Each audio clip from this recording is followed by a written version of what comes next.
Divorce is hard, especially if you're being denied your parenting time. Is your ex dictating when you can see your kids or refusing to cooperate because there's no court order? At Vanessa Lopez Law, we fight for fathers' rights. Whether you need to enforce your current order or petition the court for parenting time and custody, we're here to help you. Call Vanessa Lopez Law today at 317-555-1234 or visit VanessaLopezLaw.com. That's 317-555-1234 or VanessaLopezLaw.com.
Portions of the following program were pre-recorded.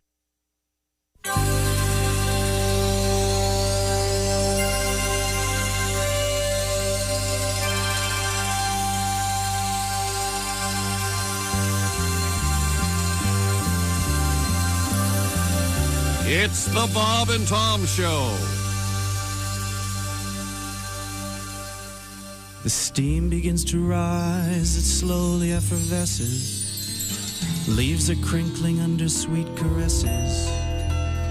I cherish this moment of natural bliss. Nothing's missing when I'm pissing outside, pissing outside.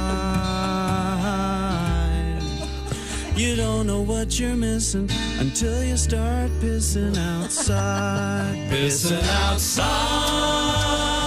Come on, America, pissing outside. You don't know what you're missing until you start pissing outside. There you go. Come on, you know, a rock, a bush, a shrubbery, a tree. You can go anywhere you please. There's so many things that you can christen, so make it like your mission and just start pissing outside, pissing outside. You don't know what you're missing until you start pissing outside. You know my favorite place is in the virgin snow. You find a fresh canvas and let it flow. Sign your name and watch it glisten. Unless you're in Alaska, then your task is to go faster, 'cause it freezes and you have to walk backwards while you're pissing outside, pissing outside. You don't know what you're missing until you start pissing outside, pissing outside, pissing outside. Nice. You don't know what you're missing until you start pissing outside. Because the grass is always greener when you water with your wiener outside.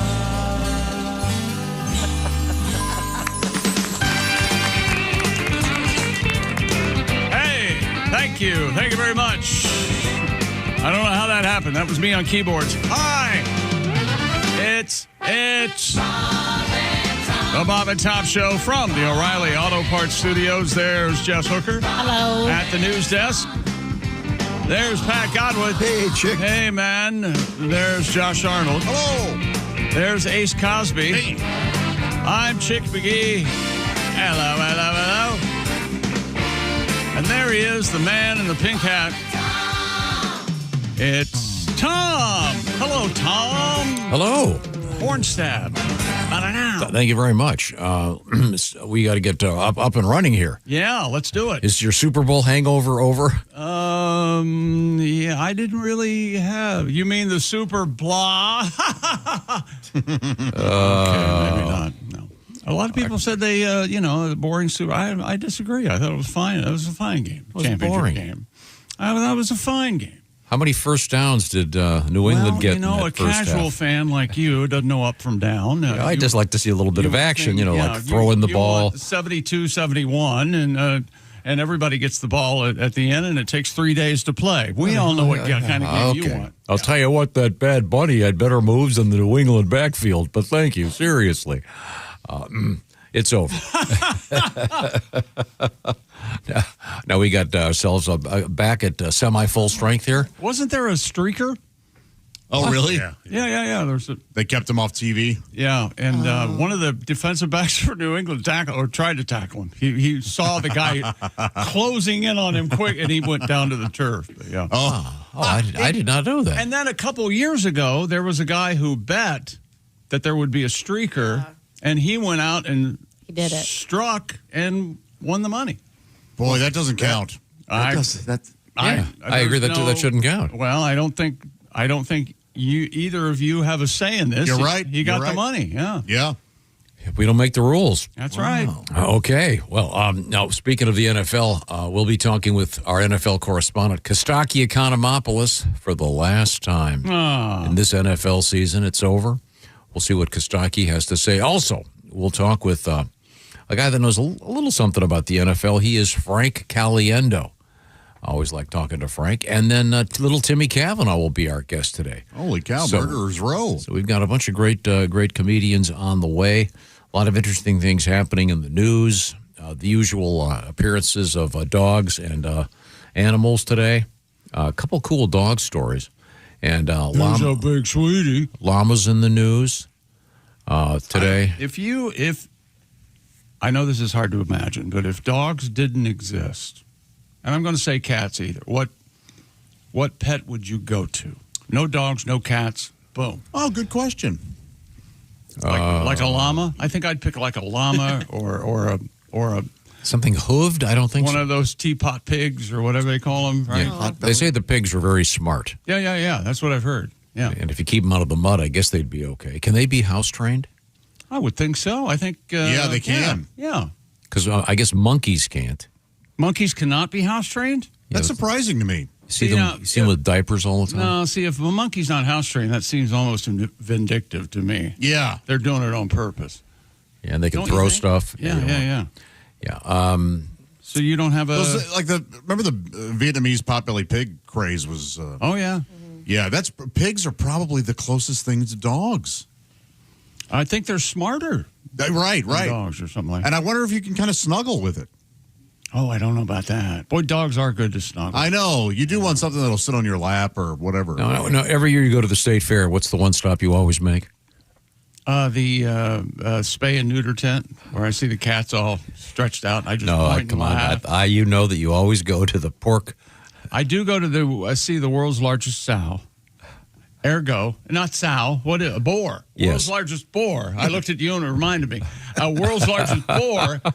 Ergo, the world's largest boar has the world's largest nutsack. And they're always on display. And they're always on display. And usually skin tagged to hell. And I have pictures of my kids for like 7 years in a row with them standing next to the testicle. They are gigantic. Good. Oh my God, they're huge. Yeah. They are huge, Tom. They are. You can't really oversell it. No, you can't. Now, I wonder what we can probably find out what the third pet is in the United States of America. I assume it goes dogs, cats, and then fish. Does that count? No, it's got to be in top 5. Yeah, but no, that fish doesn't count. No, they don't. Yeah, of course they're a pet. Is a pet? What do you mean? How do you pet a fish? Well, no, you don't have to pet. A pet? So Yeah. a pet. By definition, I think you have to. I don't think so. No, you don't You have go to to the pet fish. You got. What about? So what would you call a fish that lives in your house? Just I a love fish, this I joke. guess. I love this It's not joke. a pet. A halibut? No, that's not right. I still have my one fish. That's not the same fish, though. You're not fooling me. No. It has been the same fish now for 2.5 years. Oh, well, that's no time Is at it all. growing?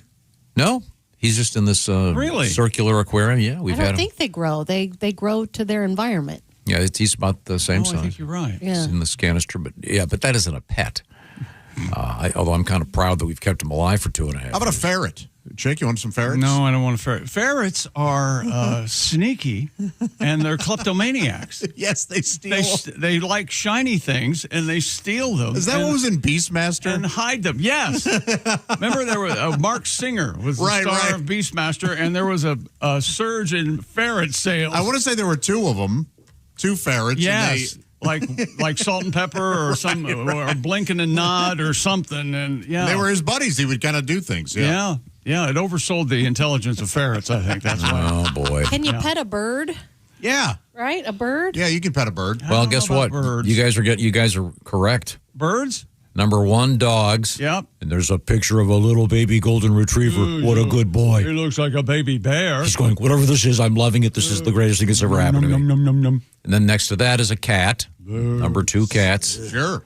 And I'm astounded. This list, number 3, fish. Yeah. I mean, everybody has, so many people And have you fish. say a fish is not a pet. No, number 4, birds. Birds. Number you have to 5 feed is guinea pig or hamster. Yeah, that's what I would say. No, number 5 is reptiles. Oh, wow. Snakes, lizards, Now- turtles. Oh, yeah. Now there's number- something you can't pet. Number 5 is, number 6 is small mammals like hamsters, guinea pigs, etc. Gotcha. So you guys nailed it. Now, about like I said earlier, coming up, we do have a couple cool dog stories coming up in the news, including a dog clone story. We've been getting more of these. Not so sure how I feel about that. We'll weigh in on that a little bit later on today. I've loved my dogs in the past, but I don't think I'd want a clone.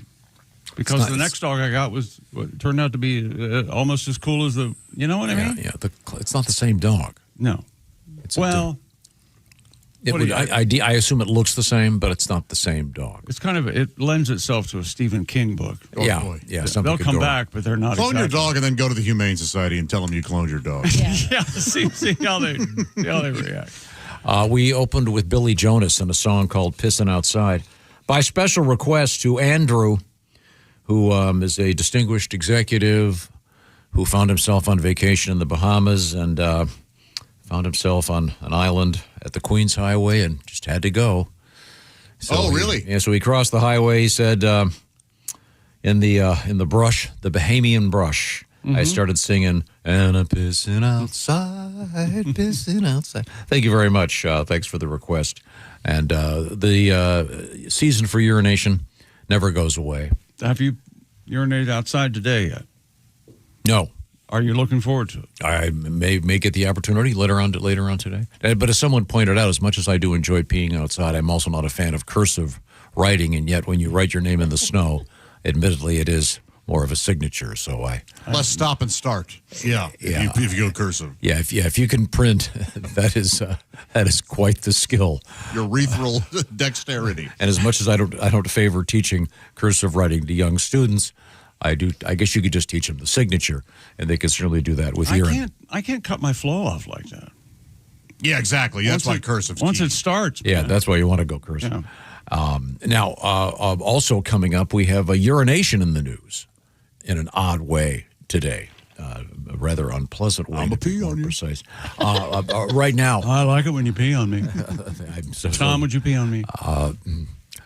no.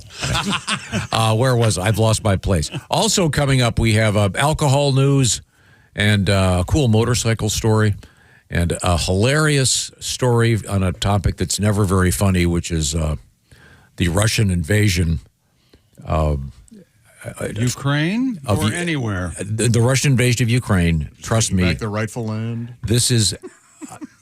Mother Russia. At first, it sounds it's going to be kind of rough, and then when you see this, you'll thank me because it is so unintentionally hilarious in the world of a serious Unintentionally hilarious. Mortal Kombat. Yeah, trust me on this. In the world of Mortal Kombat. I'm not kidding. No, It we is- know. We know. I know. In You your can way, understand our hesitancy. in here. your way, you're not kidding. I know. If you disagree with me when this happens, Okay. I will acknowledge that I was wrong. I I'm- want $10,000. I'll ask Jason. You've seen it, right? Now, am I correct in saying this is yes? I'm getting a thumbs up from Jason. He loves. Again, in the world of sudden horrific death, this is actually funny. Okay? And by the way, you can't have a teapot pig in the county we live in. It's illegal. Oh, boy. I didn't know they went county by county. Yes. I would just make it, before we move on, I would like to state the following. Okay. We live in the world of credit cards, as you know. Everything is on the cards now, and you've got the different machines. You swipe it sometimes, and then sometimes you stick it in. Sometimes you have to do the finger signature. Okay. Do you know what I'm talking about? Of course. On the screen. I think I can pee my signature better than I can on one of those finger things, especially the little tiny ones. There's no way it's the postage stamp, but you got to take your finger on the electronic. The last couple times I bumped into signing, they have the nice pen there, and it really does work a lot better than it used to. Yeah, they have that at the drugstore, but that thing is diseased. You kidding me? I'm not going to touch anything that the people in front of me at Walgreens, the guy who's coughing with his booger smeared hands, grabs that pen. It's TB. It's AIDS. I'm just saying. Okay? I'm not going to touch that thing. No.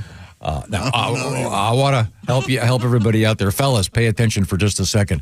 I want you to be Rougiette ready. What on earth does that mean? Rougiette is Rugiet, and Rougiette is all about tackling that stress that may be affecting you in the bedroom. You know what I'm talking about. In the world of so-called ED, Rougiette is a next-generation product. It's a next-generation prescription designed to help increase blood flow, prime your brain for arousal, and you know what I'm talking about here. It's interesting because it's 3 ingredients, and it's in mint form. You dissolve it under your tongue. It absorbs very quickly. Most men are ready for action in the bedroom in about 15 minutes, so you can stay present, confident, and in control when the time is right. Rougiette Ready is what we call it, Rugiet, and I'm spelling it because I want you to go to Rougiette.com/Bob and Tom. That'll knock 15% off your order. Over 150,000 men have already tried Rougiette, and getting started is real simple. Rougiette connects you with a doctor online, and your treatment ships discreetly to your door. Once again, this is a prescription. Now, for a limited time, Rougiette.com/Bob and Tom will knock 15% off. That's Rugiet, Rugiet.com/Bob and Tom. 15% off. Use the links so they know we sent you, please. That'll help us out.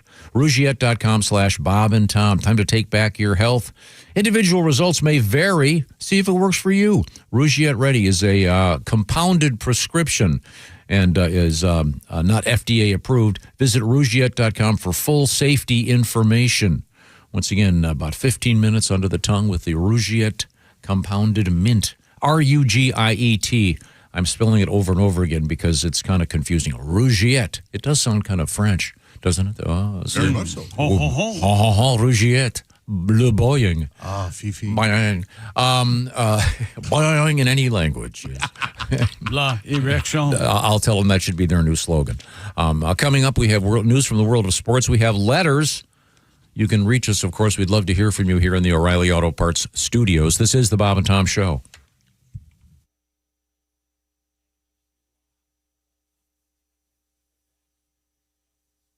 Q95 traffic.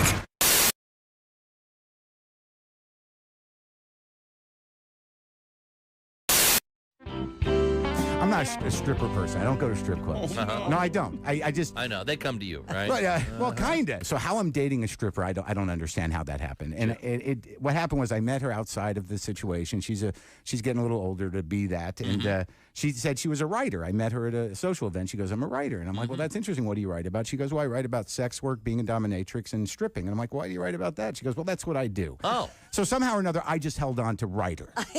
And Fascinating writer. yeah, fascinating writer. In case your mother's still alive and you have to tell her. See, right. Writer, yeah. So now I'm dating a woman who who does dominatrix work. She spanks men and says that whole thing.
incredible stuff. Even albums and stuff like that. I mean, I guess if you went to school at a certain age, you wouldn't remember what albums were or certain things. I mean, I saw a list of those things the other day with people that have. They're all disappearing. Yeah. Customer service. Yeah, Totally gone. exactly. You know, I love customer service now is everybody can understand, but nobody can help you. Yeah. It's like, yeah, I understand, sir. Yes, I know. There's nothing we can do. That's just how. I was on a plane and they had the intercom turned all the way up to like 10, and it's right above me, like blowing out my eardrum. Yeah. So I asked the stewardess, I go, is there any way you can turn it down? She's like, no, I'm sorry. There's nothing we can do. It's like, really? They installed an intercom at 10 without a volume? There's no volume. They're going to listen to it, and they're going to deal with it. That's how we're doing it on this airline. Yeah, right. And I hate flying. I hate flying like Nigerians hate spam filters. You know what I'm saying? There's a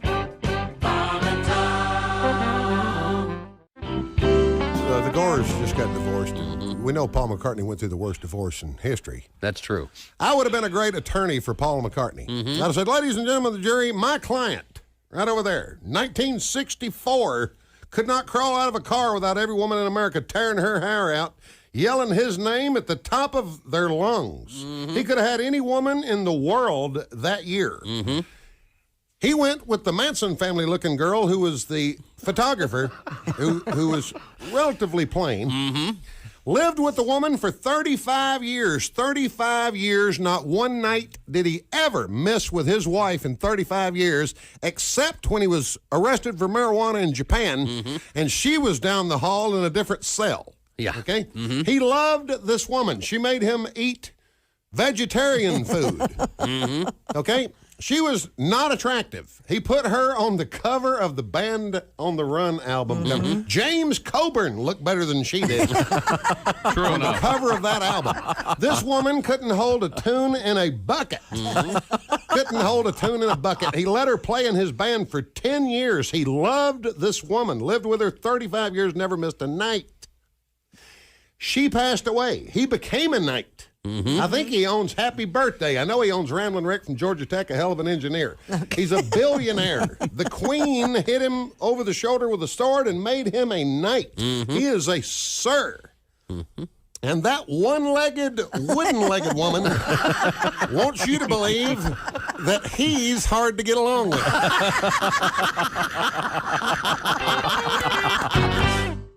Well, I'm such a big, AI or whatever fan, and here's the thing about just getting older.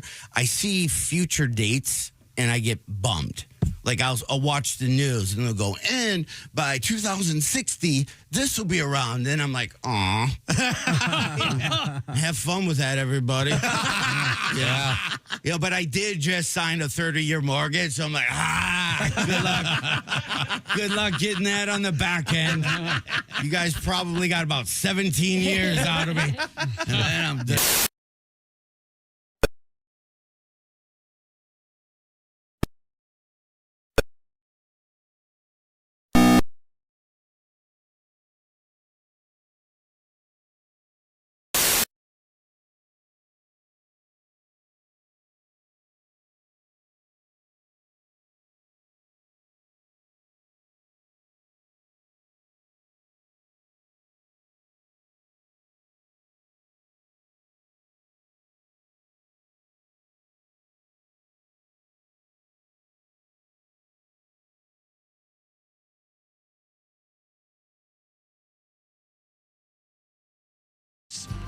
From the professional parts people at O'Reilly Auto Parts, there's Jess Hooker.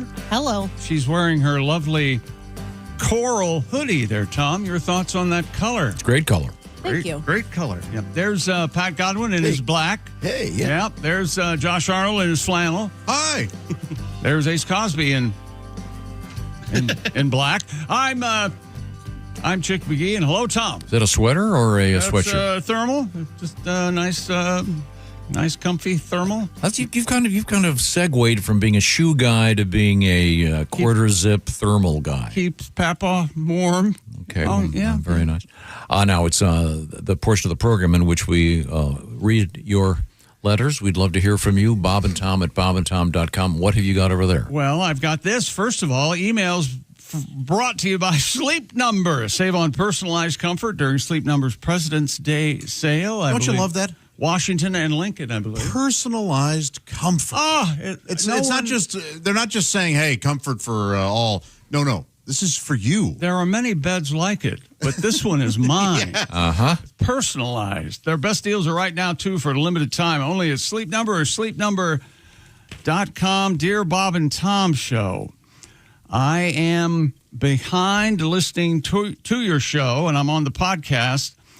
I listened to the February 4th show, and Chick absolutely nails his prediction for the Super Bowl. Tight in the first half, then the Seahawks blow the doors off.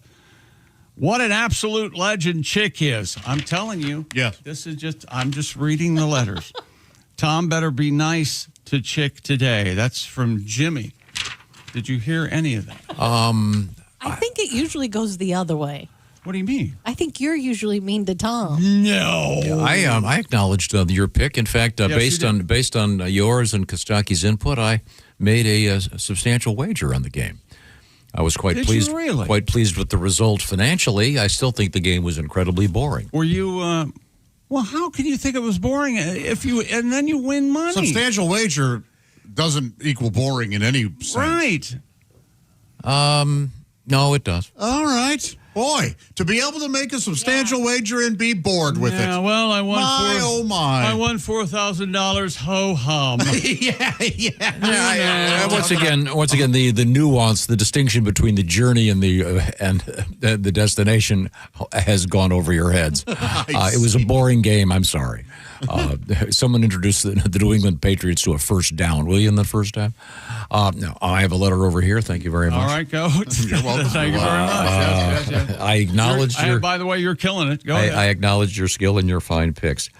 Are any of you watching Olympic curling? Writes Stephanie. Everybody. Yeah. Including me. Yep. If you listen, turn it up, and don't watch the screen, it sounds so filthy. Really? As the male sweeper is doing his job, the female partner is harder, faster. And then she'll stop. No. Really? Now, someone needs to put that. That's funny. Now, what does the sweeping? Does the sweeping slow it down or speed it up or both? Or both? Do we know? Really? Yes. Son of a gun. Boy, yes. Oh boy. Now I say to really slow it up, you just stop sweeping altogether. Okay. But it looks like they can kind of sweep the sweepings in the way of the stone. Oh. Is the sweeping a wind thing or a heat thing? It's a surface slickness thing. Oh. Now, I think that would be a much better sport if it were directional. If it were played, because I know you're big on. It was a great game. It was snowing. You couldn't see the field. That's football. This overly macho. That is, first of all, that's an amazing impression. You nailed it. Over there. I'm sorry. I mean, you nailed the impression of me. I tell you that right now. Maybe if the Denver game had been played in normal circumstances, they would have been at the Super Bowl instead of the crappy New England Patriots. Everybody was picking those crappy New England Patriots. Anyway, curling stone weighs between 38 and 44 pounds. And all the stone is from a specific island in Scotland. We learned that. But my point is it should be played outdoors on ponds where the possibility of you and the stone going into the water would exist. Is that right? Now you've got some tension. Well, that's kind of the same argument with you and the inclement weather for football games. I know. That heightens the drama if it might. No, and football just ruins it. A blinding snowstorm. A telegenic sport that you can't see the field. You don't think a curler and the stone going into a pond and drowning would ruin the competition? Oh, very entertaining. Then you'd get that little miniature Japanese guy that's the skater out there, and we'd have our all-American 275 muscular guy. Paulo Antonono? He goes right into the drink. What are you talking I like the flashy one. Oh, he was good. He's amazing. Yeah, he was really the backflip guy? Yeah. Wow. Quad gold? No, that's what's the quad god is American. Oh, I know. Yeah. Oh, he was talking about the Japanese dude who's real flashy. Oh, yeah. Oh, no, I meant the crazy, the American one that does the backflip. Yeah. It's getting harder and harder to talk to you guys. Well, you've been away for a while, Josh. That's what I actually meant. I apologize. You've been away for a while, Josh. You guys, You and Tom. I mean, you guys literally talked to like about 3 different gymnasts in the same sentence. No, they're sky skaters, Josh. Boy, but I guess the drugs are still go ahead. lingering. You can make fun of me for all of your errors. That's fine. That's fine. If it makes you feel better, So I anyway, can take it. Okay. Yes or no? Are they skaters or gymnasts? They're skaters. Okay. And I truly But do you not. old fools, you fogey bastards, got my brain so wrapped up. Oh, it's our fault, Pat. Wait a minute. You know, we need a No, song. it is. If you go to a nursing home and you start talking to people, you walk out thinking you're crazy. You do. That's what this room is. I just left when you're not wrong. If we don't change our motto to Did you not home- say the little Japanese guy? First off, you brought him into curling for whatever reason. Not even just curling, but curling and drowning. I'm just saying he'd have an advantage because yesterday I made the point. I think there should be weight classes in ice skating. That's not a I don't valid think it's point. fair you've got some That's little not miniature guy out there. Not a point. Anyone that has a modicum of understanding of the world of physics understands that the little tiny people have a much. We all understand more- that tiny people make the good figures. Actually, there are some really tall figure skaters. There are a couple. And any of the They should get some extra points. the same way in the NBA, it'd be a lot better if guys under 6 feet, when they got a 3-pointer, it counted for 4. That's all I'm saying. And honestly, I don't know what I'm talking about. I just like the guy that flipped. I don't even like the Olympics. I don't know the guy's name. I don't know why I even jumped If we in. don't change the Bob and Tom show our motto to home of the fogey bastards, I'm going to want to know why. Man, what is an old fogey? I wonder what the origin of it is. I don't know what fogey comes from. Now, let's get... Fogey was a fogey, you know that. A bogey. Yeah. Now, fogey, Josh has been gone for about 10 days. Food tasted better. He forgot his manners. He was... Josh was having some work done. Evidently, he's got some money making decisions over there now, I guess. I don't want to violate the so-called HIPAA regulations, but you pointed out that you... if you don't mind, I'll elaborate to some degree. Diverticulitis. Diverticulitis. So there was a lot of activity going on in the lower areas. No, that's not true at all. But boy, if you only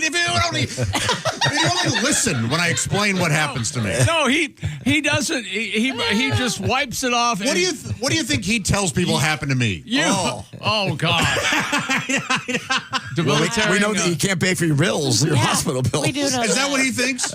We had. Now, I understand Josh is having a lot of trouble with insurance. I understand. Oh, is that right? Yeah. I've had a great insurance company. These are all lies. And I know that's absolutely We have the truth. I have no doubt. That is absolutely Anytime the truth. I know I have And no I, doubt. he said that Because I'm and not on the company insurance here, which, by the way, you're welcome. You don't have to pay for my little portion. Yeah, which is psychotic. Well, What kind yeah. of plan is Do I this need to play anyway? you the recording of the show managers thanking me for not taking the work insurance? No, I dictated that. Now, I do have a letter.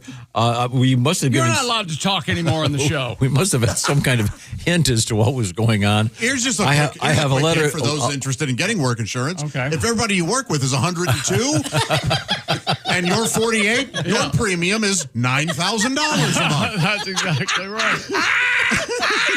So That's you might pretty look much it. elsewhere. Yeah. But just know that when you look elsewhere and find somewhere that's cheaper, your boss is going to think you get insurance from a guy who lives behind the big lots. Oh, yeah.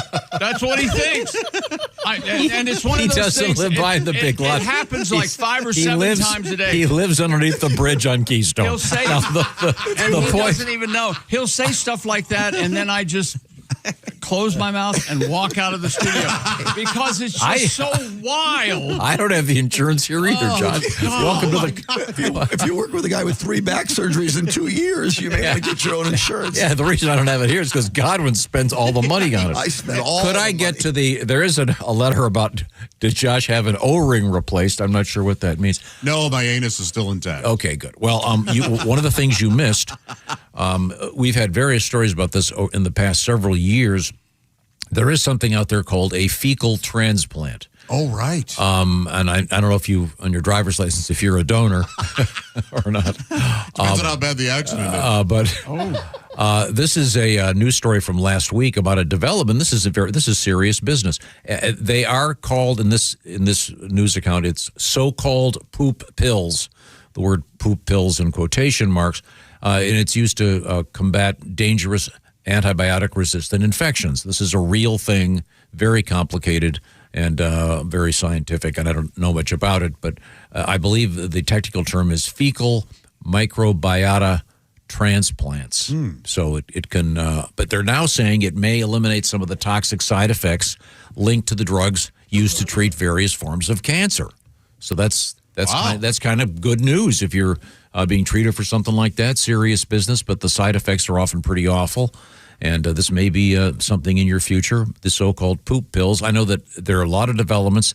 They are working on the gum. There was a problem with the taste. Well, thank goodness there. But the pills. So sorry. Now, Pat, I believe you have a tribute. That's what I was trying to get to when I alluded to Josh's ailment. You missed this. You were out, buddy. So I'm gonna do it for you. Here we go. All right. You're gonna enjoy it. It's a Carly Simon tribute. Excellent. It's about poop.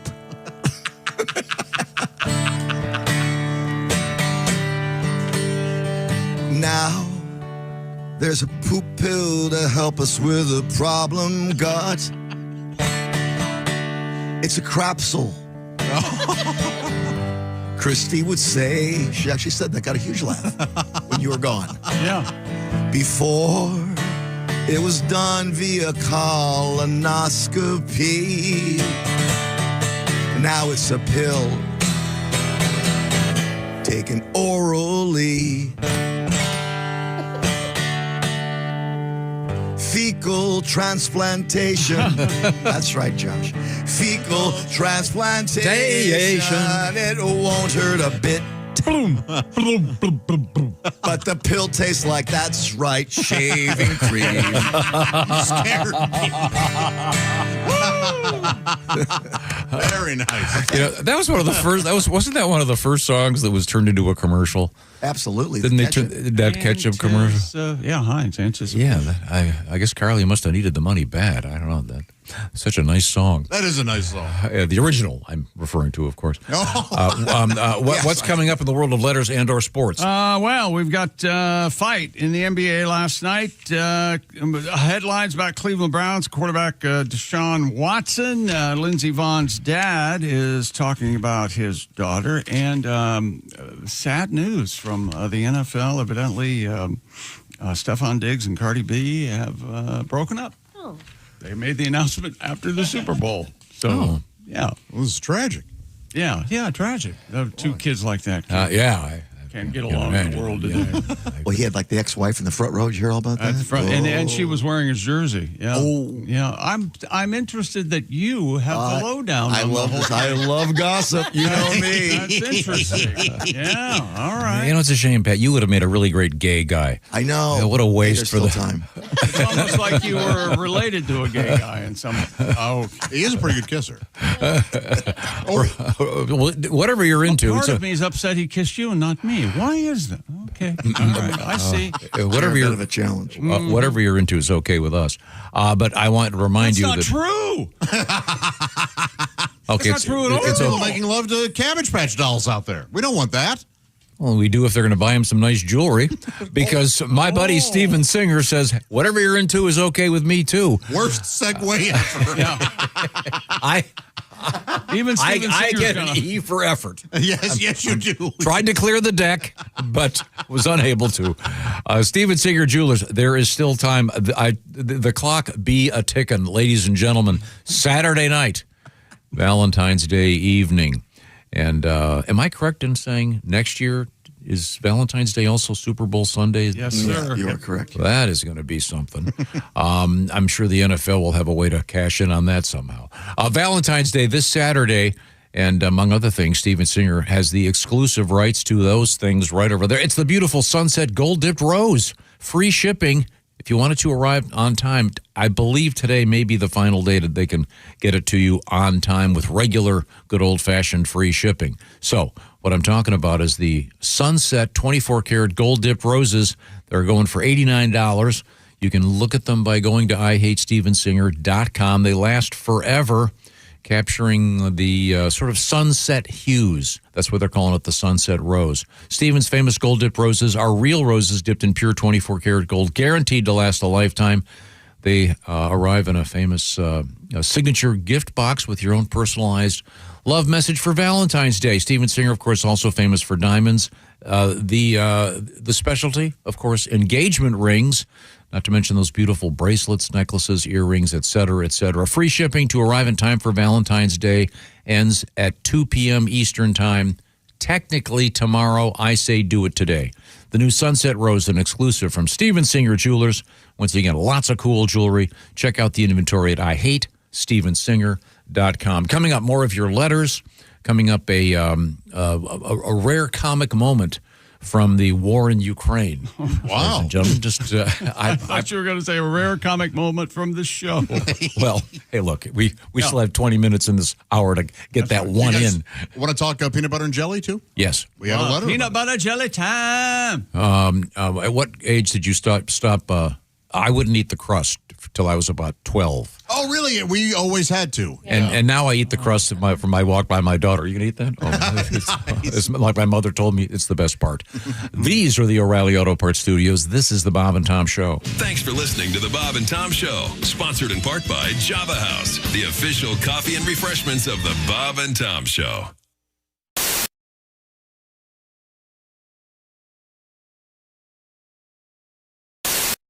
We have Gianmarco Ceresi. Hello. How did I do? It's beautiful. It's beautiful. Now, where did you grow up? I grew up Maryland, Potomac, Maryland. Okay. Not in Italy, darn it. I know. I'm much more Jewish than I am Italian. Just to get that out there. So Dad was Italian? Dad's like a little Italian. Okay. Like a little. And Mom's just Jewish. And they gave me this name. And when my dad raised me, he acted like I was 100% Italian. Oh. And I did, the DNA. And it's I guess in like the 1930s, my great-grandpa Luigi, his real name, my great-grandpa Luigi, and my great-grandma Donkey Kong, they immigrated here. The little island of Nintendo. Nintendo. For a second, you thought it was real. You're like, you're Sicily, yes. So would they call you like John Carlos Sarasso? Sure, yeah. Oh, sorry. No, my dad, he was like, he was a fighter. He would, punch people, and they called him Crazy Ceresi. Oh. Okay. And that's how I know I'm different, because when I was in high school, people just called me Ceresi, so gazy. Oh. That's what I got. See, kids are so nice. Yeah. This is a song so girls don't get anorexia. Okay. Oh, all right. Ooh, I wanna be a plus-size model, the kind that can't run very far. Doodle-doodle-doo. 'Cause if I could only be a plus-size model, I know I'd be a big, big star. Please feed me. So some people get sensitive about it, but don't, because the beautiful women are the big women. I agree. And I gained some weight, then I couldn't afford to keep it. Okay. And I want a carbo load without having to exercise. I don't want to worry if the fat goes to my thighs. I want to wear a plus-size brassiere for room. I want to eat chips and wash them down with beer. Well, I've got a plus-size dream, but I'm plus-sized. Ornery for the best job in the world goes to the bigger girls than me. They're all sluts.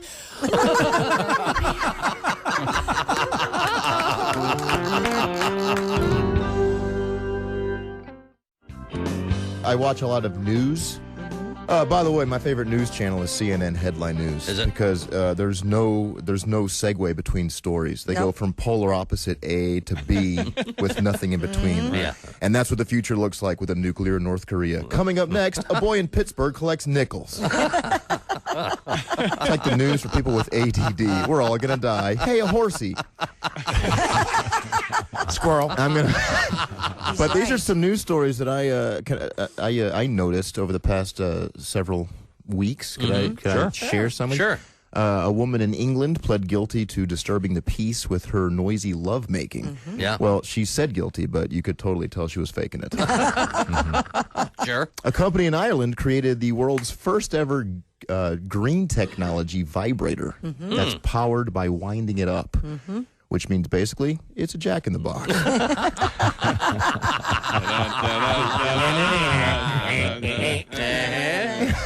Technically, it is.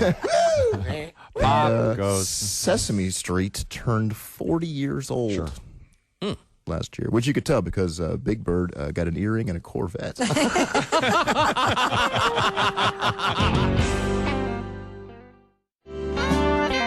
Just before we went back to air, we were talking with Theo. Theo threw a new word at me, and a new phrase. I am not aware of this. There is something out there called the Lucky Pierre, which, well, Theo, you didn't really give me much information, but go ahead, flesh this out for me, literally. It's something that I've heard that the kids are doing. It's the kids would be you. Yeah, you're a kid, huh? Yeah, well, in this story, I'm not the kid in this one. It's if there's a threesome going on, which I enjoy. Who doesn't? Who doesn't? Now, threesome. So threesome would be, say, you and two ladies. Yeah, me and two ladies. Yeah.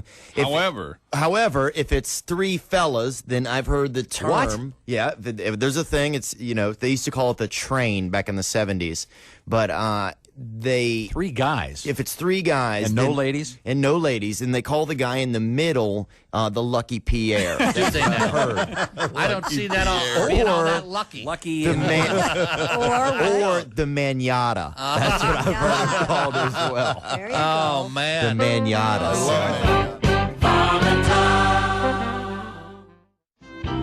I had a moment where my girlfriend thought she was pregnant. Mm-hmm. And by the way, if ladies, if you suspect that you're pregnant, tell the guy during the day. Don't wait until you're about to go to sleep. Oh. Because that's what she did. She's like, I have a cramp. I might be pregnant. Good night. I'm like, no. Good night. I don't think so. I go, well, let's find out. Well, what are you going to do? So I, hauled butt to Walmart. Yep. And got a test. Got myself a little test. Doctor in a box. Yeah, I know. 2 o'clock in the morning. And of all the times to get recognized, I walk into Walmart in the night shift. Hey, Fluffy. I'm like, oh, great. What do you need? A miracle. All right, here's some tickets to a Grateful Dead concert. Right. So I found the aisle where they sell the pregnancy test, and I realized something. Walmart has figured out the evolution of how life works, and they put it in aisle 4. As soon as you turn the corner, you see condoms. Then you see lubricant. The next to the lubricant, you see pregnancy tests. The next to that, you see Pampers. Next to that, formula. And at the end of the aisle, they sell beer. It's a full circle. Coming March 2nd, it's the new BobandTom.com and the new Bob and Tom app. Both faster, cleaner, and simpler with easier access, more choice, and no hassle. More info now at BobandTom.com/what's new. This is the Bob and Tom Show. Welcome aboard. And here's your company phone. You would make your employees use this. Or this. Or this. Bear with me, guys. So why would you make them use these? Java House Cold Brew. About an hour. Hey, welcome back to the Bob and Tom Show. We're in the O'Reilly Auto Parts Studios. There's Jess Hooker. Hello. She's at the News Center. There's Pat Godwin. Hey, chick. Hey, man. There's Josh Arnold. Hi. He's at the I Hate Steven Singer sidekick chair. There's Ace Cosby. Hello. I am Chick McGee, and coming up, Costaki with one last NFL check-in, one last NFL report. Frank Caliendo today, and also Tim Cavanagh. Hello, Tom. Hello, Chick McGee. Got a few more letters I want to get to here. All right, sir. Dear Bob and Tom Show, you guys were talking about the Aura frame. Yeah, they're cool, huh? There's one right behind Josh there. And it's a great gift, by the way. We'll be talking about it a little bit later on. The way it works is you digitally load photographs onto it. So there's a whole bunch of pictures we put on there, various live shows with you guys, et cetera, et cetera. This is a letter from Brian in Iowa. He says, I was catching up on your show yesterday. A few thoughts. First, welcome back, Josh. Hi, thanks. Sorry to hear about your O-ring replacement surgery. It went well. Okay. Tighter than ever. The funniest part of the show for me was your Aura. I can verify that. Your Aura frame ad. Tom was reciting what the pictures were coming up, and there was a picture of Tom and Ace at the Kiss concert, and Chick quietly said, I can't even imagine. Oh, yeah. I sure did. Well, Brian, you're welcome. And thank you for taking the time and trouble to write us. Did you in. guys talk any time during the movie? Just respect for the music? You watched the show, or what did you do? Oh, we had suite tickets. Yeah, you tell each other your favorite Kiss memory. It was fun. You had hot dogs? They had hot dogs there. Wow. I had prime rib. Nice. I had a hot dog. That sounds like Ace had a doggy bag, just filling it up, huh? It was fun because you can kind of walk around. And now, when you recently you went to an NBA game or WNBA game, and you said, "Wow, they had a scoreboard there to keep you up to date on what was happening on the court." Did they do that during concert? What I was trying to underscore was the vast improvements in the world of scoreboard technology, the video replays. The stats up to the moment, it's absolutely amazing. Makes it a lot more fun to watch. You don't remember the days when you'd go down to the square in whatever town you would live in, and they have a giant board with a baseball diamond up like 20, 30 feet up in the air, and you could see they would move these little wooden people, and it would signify runs scored, and that's how you'd get the update on the baseball. Well, they would have the baseball. There's a guy inside the. Yeah. Oh, they still do that at Wrigley. Yeah. There's a guy in there replacing numbers. They can never replace that, man. No. Were you guys ever scorecard guys at the baseball game? Yes. Oh, really? Oh, yeah. Or the basketball game, you flip it over at the scores table? At the ball game, every batter you'd. Yeah, and there's a whole code language. It's kind of like the language of texting. Yeah. I think it went out of favor when someone got 3 strikes. I did it at a basketball game because 3 strikeouts. I was also the announcer. Sorry, only Josh gets that joke. I heard it. See, a strikeout, Pat, you'd write K. For strikeout. So a guy got 3 strikeouts. See. Wish you didn't. Very unfortunate in text language. Sorry. Do you have another letter over there? I do. I do, and it's going to sound like Josh. Oh, sorry. Andy writes in he's a peanut butter and jelly connoisseur. And you guys know me. It's my favorite food. Mm-hmm. He says, I was wondering, what is Josh's perfect PB&J? Perfect. Types of bread, jelly, peanut butter. Does he peanut butter both sides of the bread? What's the ratio of PB to J? Oh, I'm curious. I've never heard of the 2 sides of the bread spread thing. Yeah. There's only one time. There's only... This is the only situation where I will peanut butter both sides of the bread. Every now and again, I use my perfect PB&J. It is just plain Wonder white bread. All right? All right. Now, sometimes you'll get a sizable hole in the slice of bread. It just comes that way. Okay. There was air in the loaf. When they sliced it, there's now a dime-sized hole. We've all seen it. I plug that hole with peanut butter. Oh. So that jelly doesn't get through it. Because peanut butter is less sticky than jelly, and I would rather have. I mean, this is all. And the peanut butter is more viscous, and so it's more like a plaster. Exactly. Than I thought this out. Oh yeah. Instead of grabbing a new slice, you'll plaster up the. What am I going to do with that slice? Throw it to the ducks. Put it in a toaster, put some butter on it. First of all, I think it's cool that you have ducks in your kitchen. I was going to say, yeah, you got ducks. That's great. So now, what kind of jelly are we talking about? Live on a pond. I am a Concord grape. Oh, and there's only one brand. The Welch's. Welch's. Yeah. Now, do you do the preserves or the jelly? No, just the jelly. Strawberry preserves over here. And Concord grapes are the only grapes that can go twice the speed of sound. Is that right? That's right. And I made the mistake. I bought jam accidentally instead of jelly. I did not care for it. Now, to me, jam is a toast item, not a peanut butter and jelly item. All right. Tom, didn't you have? Didn't you have the different? I can't tell difference between jam and jelly. Can you help me out over there? Oh yeah, I can't. I can't jelly the Sharpie up your ass. I got you. Now, when it comes to ratio, I'm a Jif man too.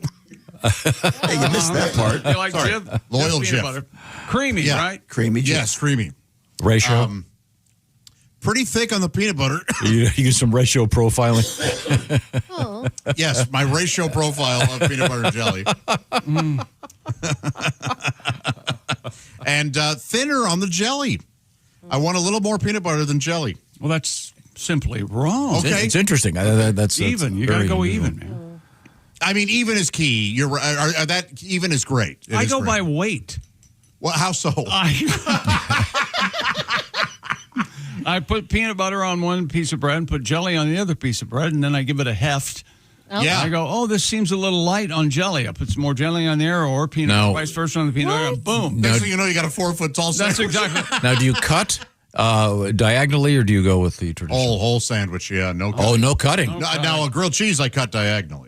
Okay. Yeah, but peanut butter and jelly, I just... Anybody making grilled cheese this time of morning? That sounds really good. Those are delicious. With a little bit of ham. Yeah, grilled cheese. Good morning. Nice. Right? Coming up, we have some sporting news. We have your letters. And we'd love to hear about you and hear naked pictures of you and see them also. We'll hear from Pat and the update on Cardi B and Stefan Diggs. He's got he's got the lowdown. I'm well read on the topic. God, why would you waste a moment reading about this? Because it clears my head and it gets me out of my space. I see. Playing with Gossip and I'll vote I don't care. Okay. These are the O'Reilly Auto Parts Studios. This is the Bob and Tom Show. Just got to get a hold of us? Call, text, or email. Get all the contact information you need at bobandtom.com. This is the Bob and Tom Show.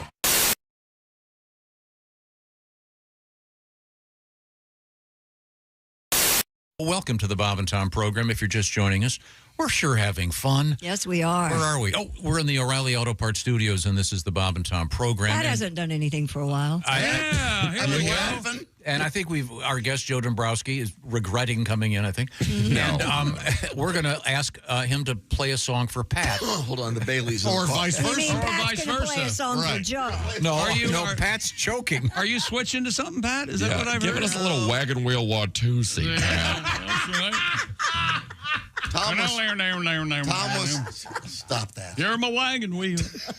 Tom wants to hear the song that you inspired. You and Oskay in the green room with talking about yes. We're talking about heart problems. Yes, we were. Where am I? We're talking about our divorces and heart problems. Right. Do you need your AARP card to come on the show?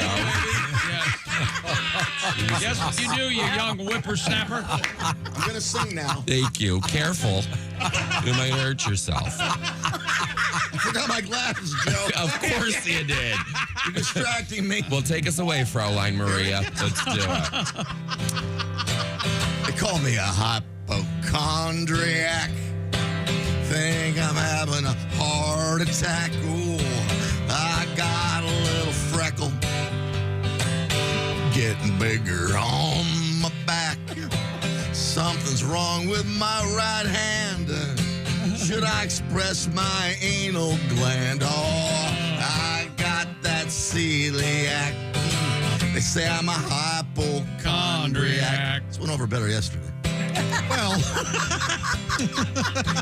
shut up, Tom. Don't crap on your own song. Chick's got glaucoma. I think I got it. Oh, Tom had a torn retina. I probably got two. Josh had appendicitis and right wrist arthritis. So, and as much as I try to fight it, I think I have bursitis. I got to do a funny voice sometimes to get a laugh. Thank you. Bronchitis, meningitis, hepatitis. I Googled the symptoms. And Joe, I insert names in to get you good. Joe, I'm pretty sure I'm their latest victim. Like a retired old timer, I'm pretty sure I have Alzheimer's. This is longer than I remember. I fought it. Can you let say way longer? Let Josh scat. Maybe let Josh scat a verse. Yeah, that's The prelude to a funeral. Now watch this. Josh, because he's such a smart ass, is going to scat now. Oh, you want a little bit of Yeah, I didn't know you were in a place. Put me in after scatting. Put me in, Coach. Oh. A rip, zip, doodle. Yeah. And the flowers of Benzabi. Don't do that with your hand. That's I have to do it with the hand. Stop it. I'm fully erect. A rumba, zipple, and a herbal deed. Surfers. Hip, hip, and a grobbledy snoo. All right, Chick, you got the slide whistle ready there? It wasn't even ready. Not a slide. Where am I? People listen to this show? No, they used to. In what nursing home? This is insane. Never took a lesson. Grab the slide whistle, and he did. Do the CF sound. What do you got, Tom? Pull something out of your ass now. Yeah, you do And something. there's my capita, everyone. You hear it? I'm producing this. Be quiet. Oh, am I hypochondriac? Joe Dombrowski, we've got an accordion. We'll make you feel at home. Play a polka. I have a large kazoo. Do you want this? This is insane. Why do you guys play the most phallic instruments around? You're doing Someone's the going to kazoo. pull an oboe out of their colon before he... Well, Throw him the kazoo. He doesn't want the kazoo. I don't know. I don't need COVID again. Thank you. Hypochondriac. Bet my arteries are lined with black ore. It's not psychosomatic. I'm a psychomaniac. I have too big. You're ruining it. I'm ruining it. I have two big round lumps in my ball sack. We just missed the one joke. He finally gets a joke. Yeah, you're over there dicking around. He finally gets a joke. He has lumps in his ball sack. I heard it. That could affect any of us. Too low. Sorry. Hi, everybody. Christy Lee here, inviting you to join me September 23rd as we explore iconic Italy with Colette.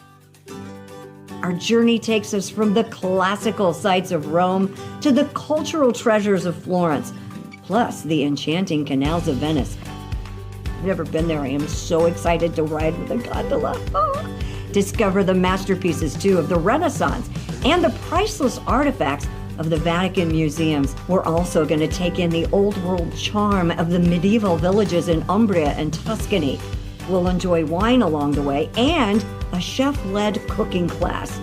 Enjoy an overnight stay in glamorous Lake Como. Maybe we'll see George Clooney. You never know.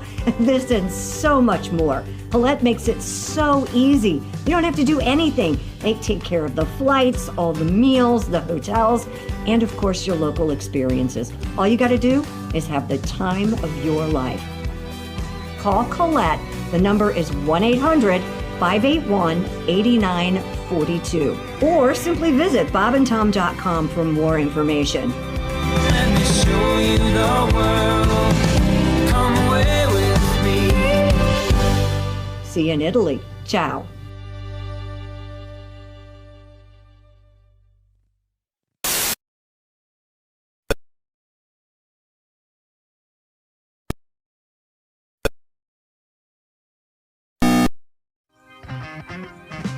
Hey, welcome back to the Bob and Tom Show. We are in the O'Reilly Auto Parts Studios at the Bob and Tom News Center. It's the one and only Jess Hooker. Hello. There's Pat Godwin. Hey, chick. Got a song coming up there, buddy? I do, sure. Damn right we do. There's Josh Arnold. And Pat, you have a story about a cruise? Something interesting between that was you just and for off the air. a I'm fellow sorry. comedian happened on a... Lots of stuff There's happened. Ace Cosby. Hey, Chick. Hey, man, I'm Chick McGee, and lots of sports and news. A couple of letters coming up, and was that you wheezing? I was thinking about something funny that happened. That was him wheezing. Oh, okay. I thought it was an electron. I'm a wheezer, too, every now and Yeah. again. You laugh and you I wheeze, love Tom? that. You ever get that? You ever get that, Chick? I don't wheeze, no. When Tom laughs really hard, he doesn't make any sound. Right. Which is handy for the radio. Christy's, she's the occasional snorter, isn't she? Yeah, she'll snort. Do you, Jess? No, I don't think so.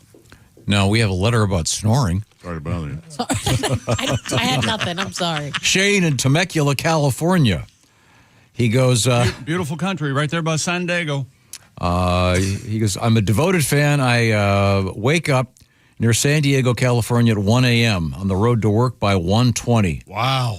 Listening to the previous day's replay, park in the parking structure at work at 2 a.m., switch to the live broadcast at 3 a.m., then start working at 8 a.m. That's too much. I started doing this because my wife said I snored, so I sleep in the front seat of my car with it tilted up. I've never slept better.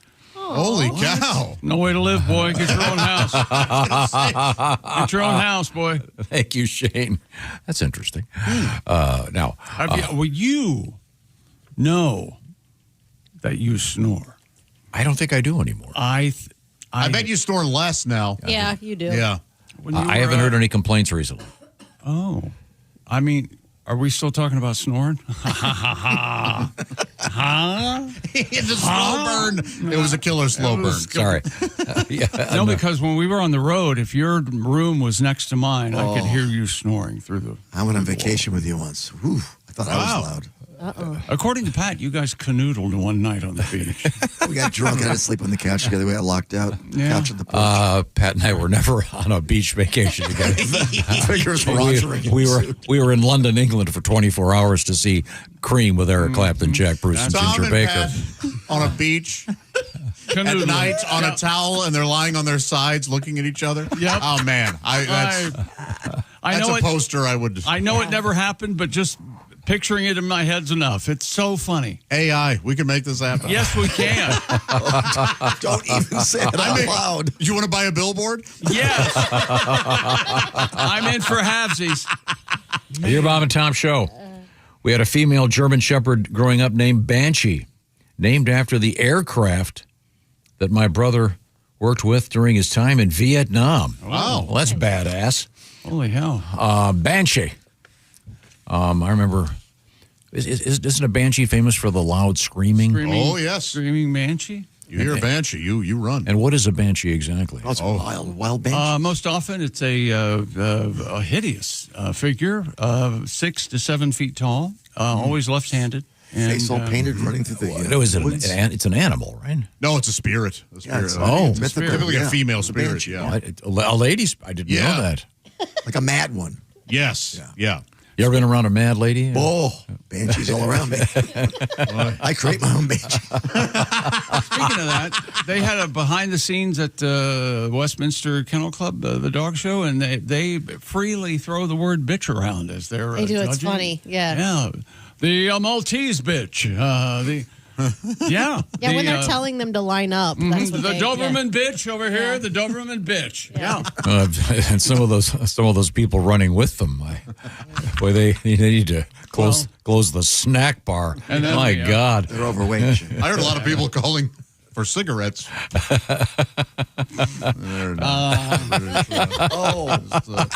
Apparently, a lot of people like to smoke at those. And over here, the pug bitch. And bring your dog, too. Okay.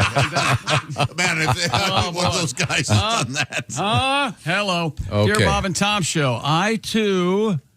This is from Susan in Billings, Montana. I make baked potatoes and chicken barbecue for the Super Bowl. Sounds good. A few weeks ago, you read a letter about a gentleman putting the barbecue on top of the potato. So on top of the potato, I tried it, and it was, man, oh, man, I won't ever eat the two any other way ever again. Nice. Thank you to that listener who came up with this idea. Susan in Billings, Montana. Now, we were talking off the air a little bit about the skiing at the Olympics and the ski jumping, and then also the downhill, incredibly dangerous. 80 miles an hour on ice. And the controversy continues of all things. This sounds like something we'd make up, but involving the ski jumpers and the use of performance-enhancing drugs in the male member area. There's the accusations that they were actually shooting some chemical into their male member to make it temporarily larger, so that those pants that they have to have fitted would have a little extra, a skosh, if you will, in the groin, so they could fly better, which is very unusual. This is comes to us from Chad. I grew up going to a place called Paoli Peaks in Paoli, Indiana, to ski. Yeah. The first time I ever went, I tried skiing. I couldn't figure out how to stop, so I just would lay on my back. And after getting snow up my back a few times, I turned the skis in and got a snowboard. Took off, had no trouble. No kidding. I used to skateboard, so snowboarding came naturally to me. After a few times, I got pretty confident going down the hill with its jumps and rails. I thought I was hitting a 5-foot jump. It turned out to be a 25-foot jump. Oh, man. I remember flying through the air and looking down at the snow, and that was it. I woke up in the hospital, knocked out cold, severe concussion. Whoa. It didn't feel too good, but I kept going back, and I still snowboard. Thank you, Chad from Jasper. All right. All right, and there's some pretty cool snowboarding at the Olympics, too. They are flying around, and I don't know how they land. You would never entertain the idea of trying snowboarding? That's too late for me. Too late? Okay. Yeah, I'm a skier, but... Well, the way you learned to ski, I'm assuming you were a toddler, and that would seem to be the best way to learn to ski. When you're little, because you're not falling that far because your head's only a couple feet off the ground. For starters, unless you're a really tall kid, then you have. Speaking of those small of stature, Brad Williams was our guest yesterday, and he's going to be on stage tomorrow night in Evansville. He's got a whole bunch of gigs coming up. If you're a Brad Williams fan.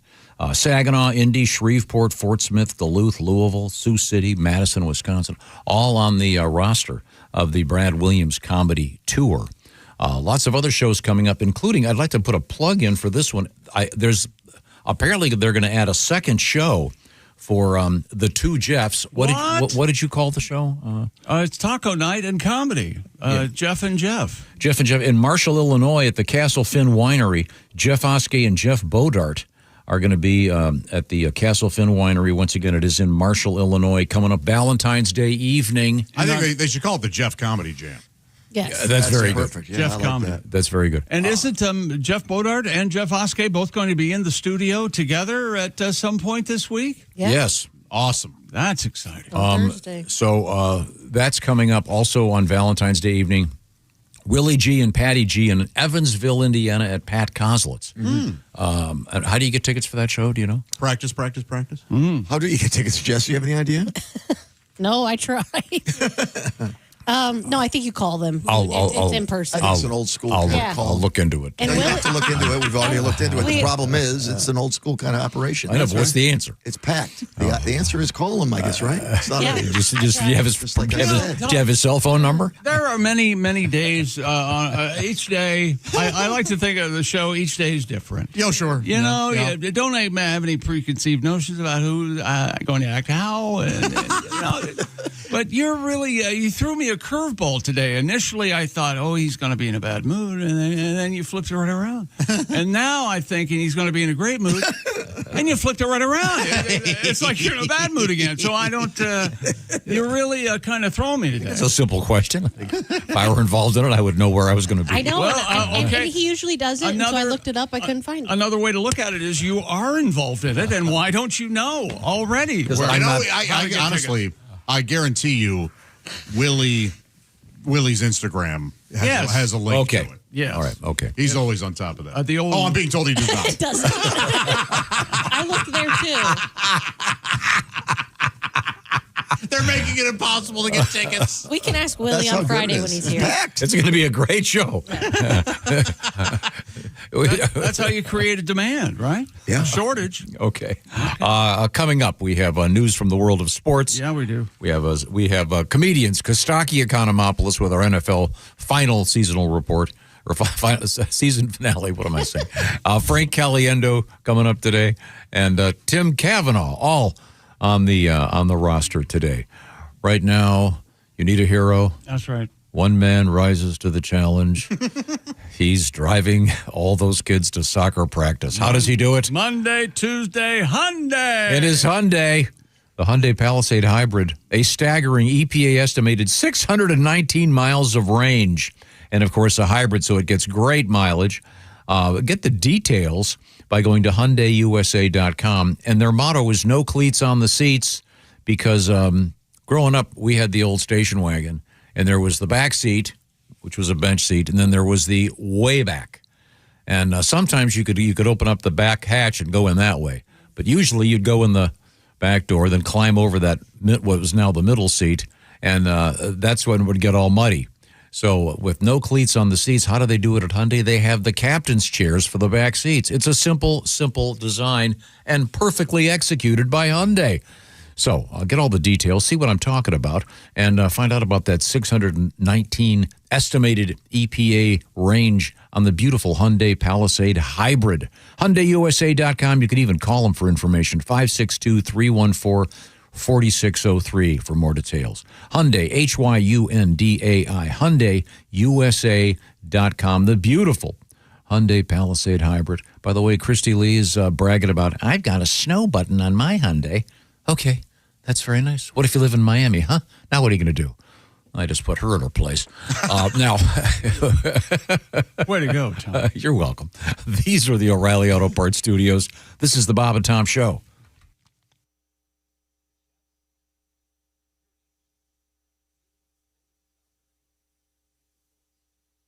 Q95 traffic.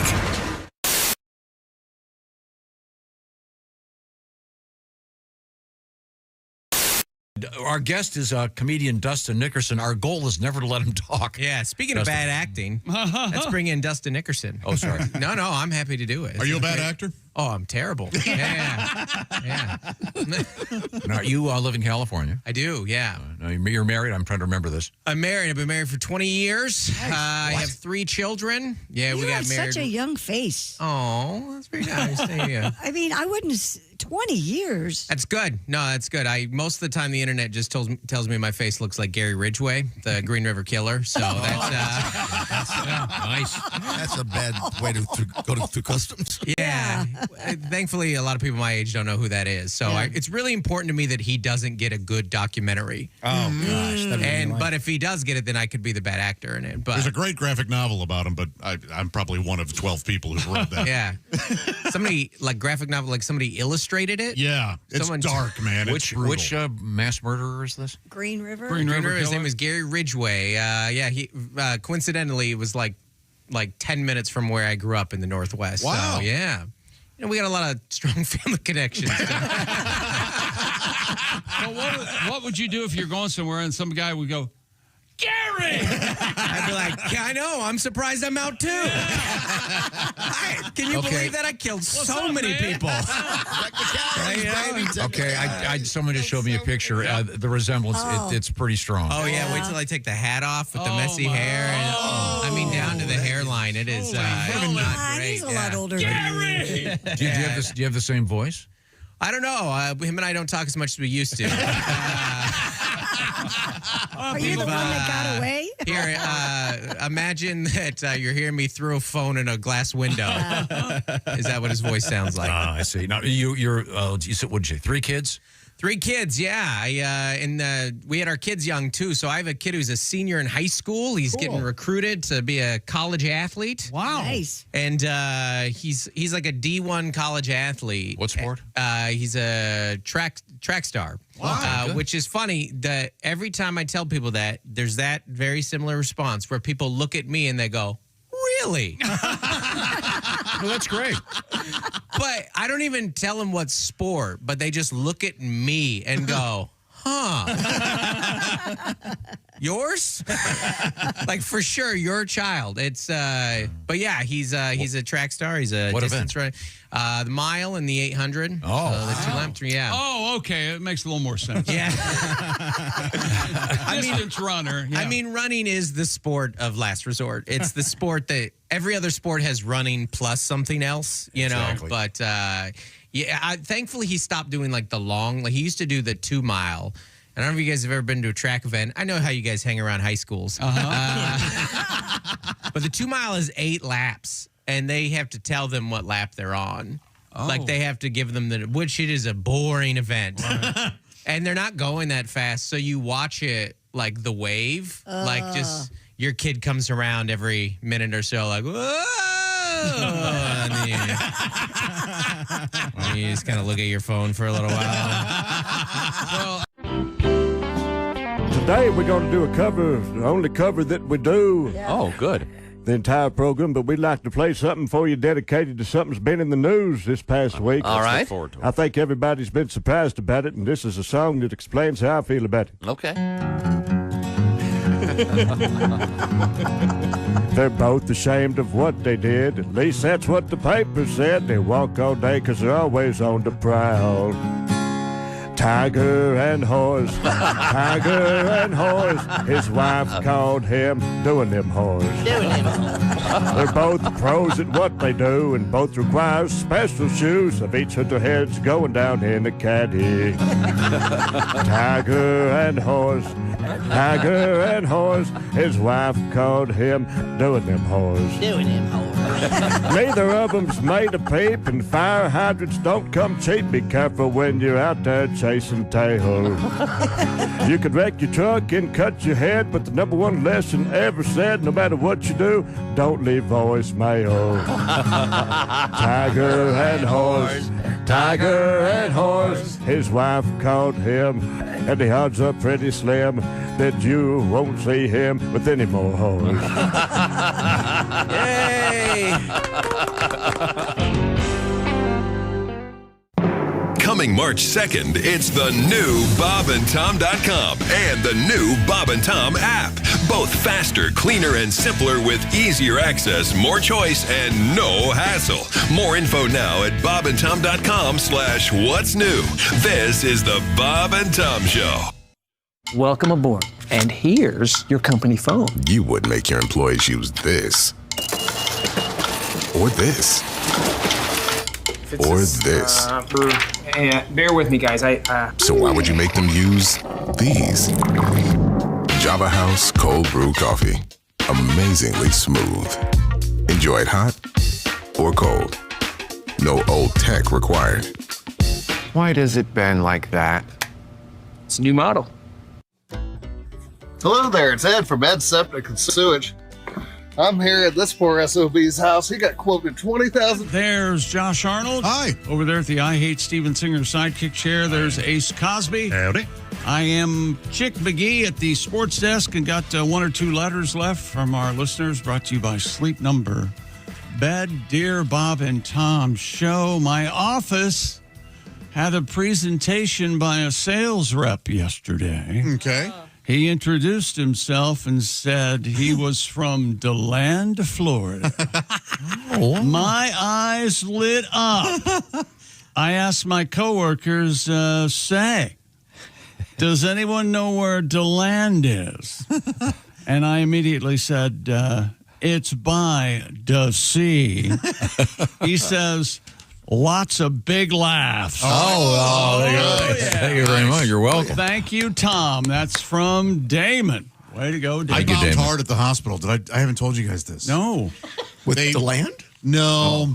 Wait a minute. This was in the hospital when you were. Yeah. recently. I thought I would give the nurses kind of a fun little. Now, are you wearing the gown at this point? I am wearing the gown. Okay.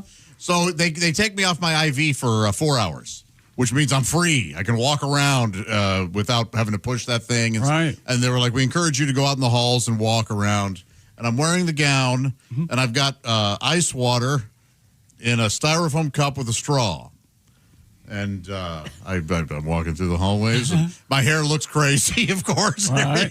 And I walk up to the nurses' station, and there are 8 or so nurses. It was packed just behind there. Yeah.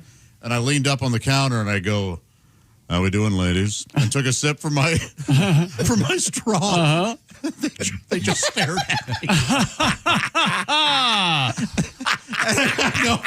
I'm just screwing around. And they all just went back to their work. And I just walked off.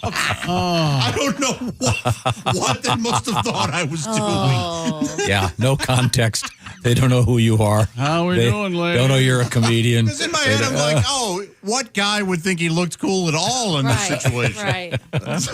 How we doing, ladies? Yeah, they've heard it all. They hated it. Yeah, the guy in 4B wants us to put the enema back. Yeah, that's kind of what I thought. Like, oh man, I bet they do get a hit on, and they think that I'm being sort of serious here. So yeah, I learned my lesson. Okay. They're working hard. I shouldn't be bothering them. Yeah, I had a weird thing happen to me. Oh. I typically will shower at night now. Okay. Really? Yeah, I almost never shower in the morning anymore. You don't want to take the day's filth to bed with you. And I want to get here early, get some stuff done. So, a couple nights ago, he's the hardest working man in show business. A couple nights ago, he's like the Rose Parade. As soon as one ends, he prepares for the next. I get in the shower, And the shower has a glass, kind of a big glass door on it. Yeah. And of course, it immediately gets misty, so you can't see. What is it? Steamed up. You can't see it. So I'm in the shower, and Kelly, I don't know what she wanted something. She opens the door and she screams. Didn't know you were in there. No, she goes, "Why are you wearing my shower cap?" And I had put on her shower cap because I don't want, even though I don't have a lot of hair. What? You didn't feel like getting your head wet? I don't want to get it wet because then I've got to put it on the pillow. And she, what? Yeah, she would have thought I was wearing a dress in the shower. Wait a minute. What? Why did you have the shower cap on? Because if your hair is really wet, yeah, but you dry it. That's what towels are for. And it really does dry in a matter of minutes. I was so I wanted to go to. I was so tired. Right, okay. I think you enjoy the process of putting a shower cap on. Admittedly, I will prance in front of the mirror and tuck in my male member and go, I could have been a girl, but I didn't. This now, can't be happening. Yeah. Boy, if anybody uses a shower cap, I do. Yeah. Okay. Yeah. Would you be annoyed if your husband was using it? She screamed then started laughing because I should point out it's very feminine. I was going to it's say, kind of pink with a little bunch of stuff on it. Mine has butterflies all over. So she wasn't mad because she didn't want your greasy pate messing up her shower. I think it was. Can you tell us what she said exactly word for word? Or did she just scream and run out? And then she said, "Why are you wearing my shower cap?" Because I've been sort of secretly doing it for months. And did you explain it to her? No, she shut the door and ran off. I don't even know what she wanted. She hasn't been back for 3 days. I don't even know what she wanted. So man, that's good. But I'd love to see you in a shower cap. I can take a photograph. Oh, please. It's very impressive. Can you just for a moment think in a real way what it would be like to live with him? We get a little taste of it being in here every day, but can you imagine the day-to-day oddness of I think of all of us. Well, yeah, that's true. We all have about a 4-hour limit. Yes, but one of the things I love most about Tom is I think his head hits the pillow and he goes, I'm the most normal person. Absolutely. Yeah, tomorrow I am the king of normality. Tomorrow I get to run the monkey house. Who knows what my co-workers are up to right now. I have to take care of them. I'm the voice in the wilderness. By the way, I'm the only one. We need something new in contemporary culture. What's that? When you're walking your dogs and you have earbuds in, but you've got a hat on and people can't see the earbuds, and they come up to you and start talking, and then you've got to go, wait a second, hold on. And you take your gloves off, fish your phone out, and disrobe to trying to get to it. So you.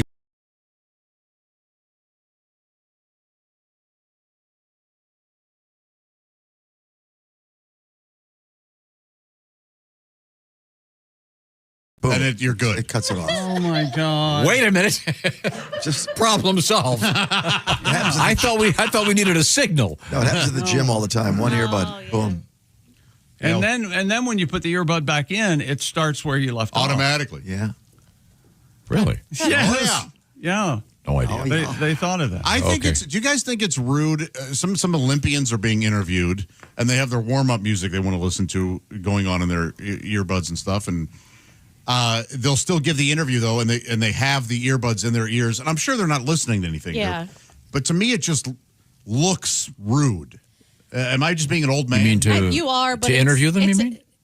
Yeah, as they're being interviewed, they still have earbuds in. So you think they should just take them out so it appears Would it drive that you they're crazy if you talked to your kid and they had their earbuds in? Yeah, it happens a lot. I don't like it at all. And even if they're not even listening to something, it just gives the impression but that it's an accessory now. It's not just for purpose. You know what I mean? Like, it's not just to listen. Kids just like to wear them. What? Yes. It's an accessory. Yeah. Weird. The same way with, and by the way, with headphones. They keep them around their neck. In the history of the NFL, Chick, answer me this. Oh, God.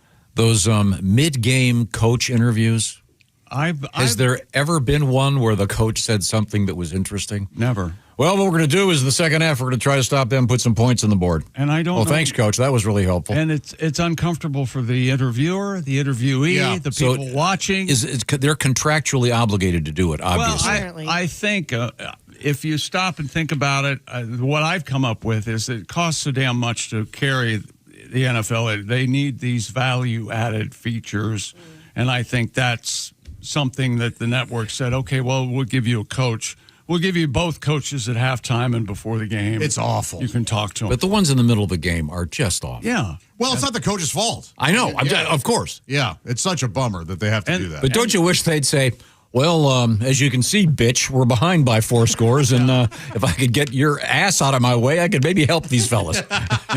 Oh, sorry. And really, it's a true testament to those guys that they can actually, okay, I need to answer this question in a thoughtful way. Yes, I forgot I'm getting paid $1 million a week. I better go talk to her. Right. Okay.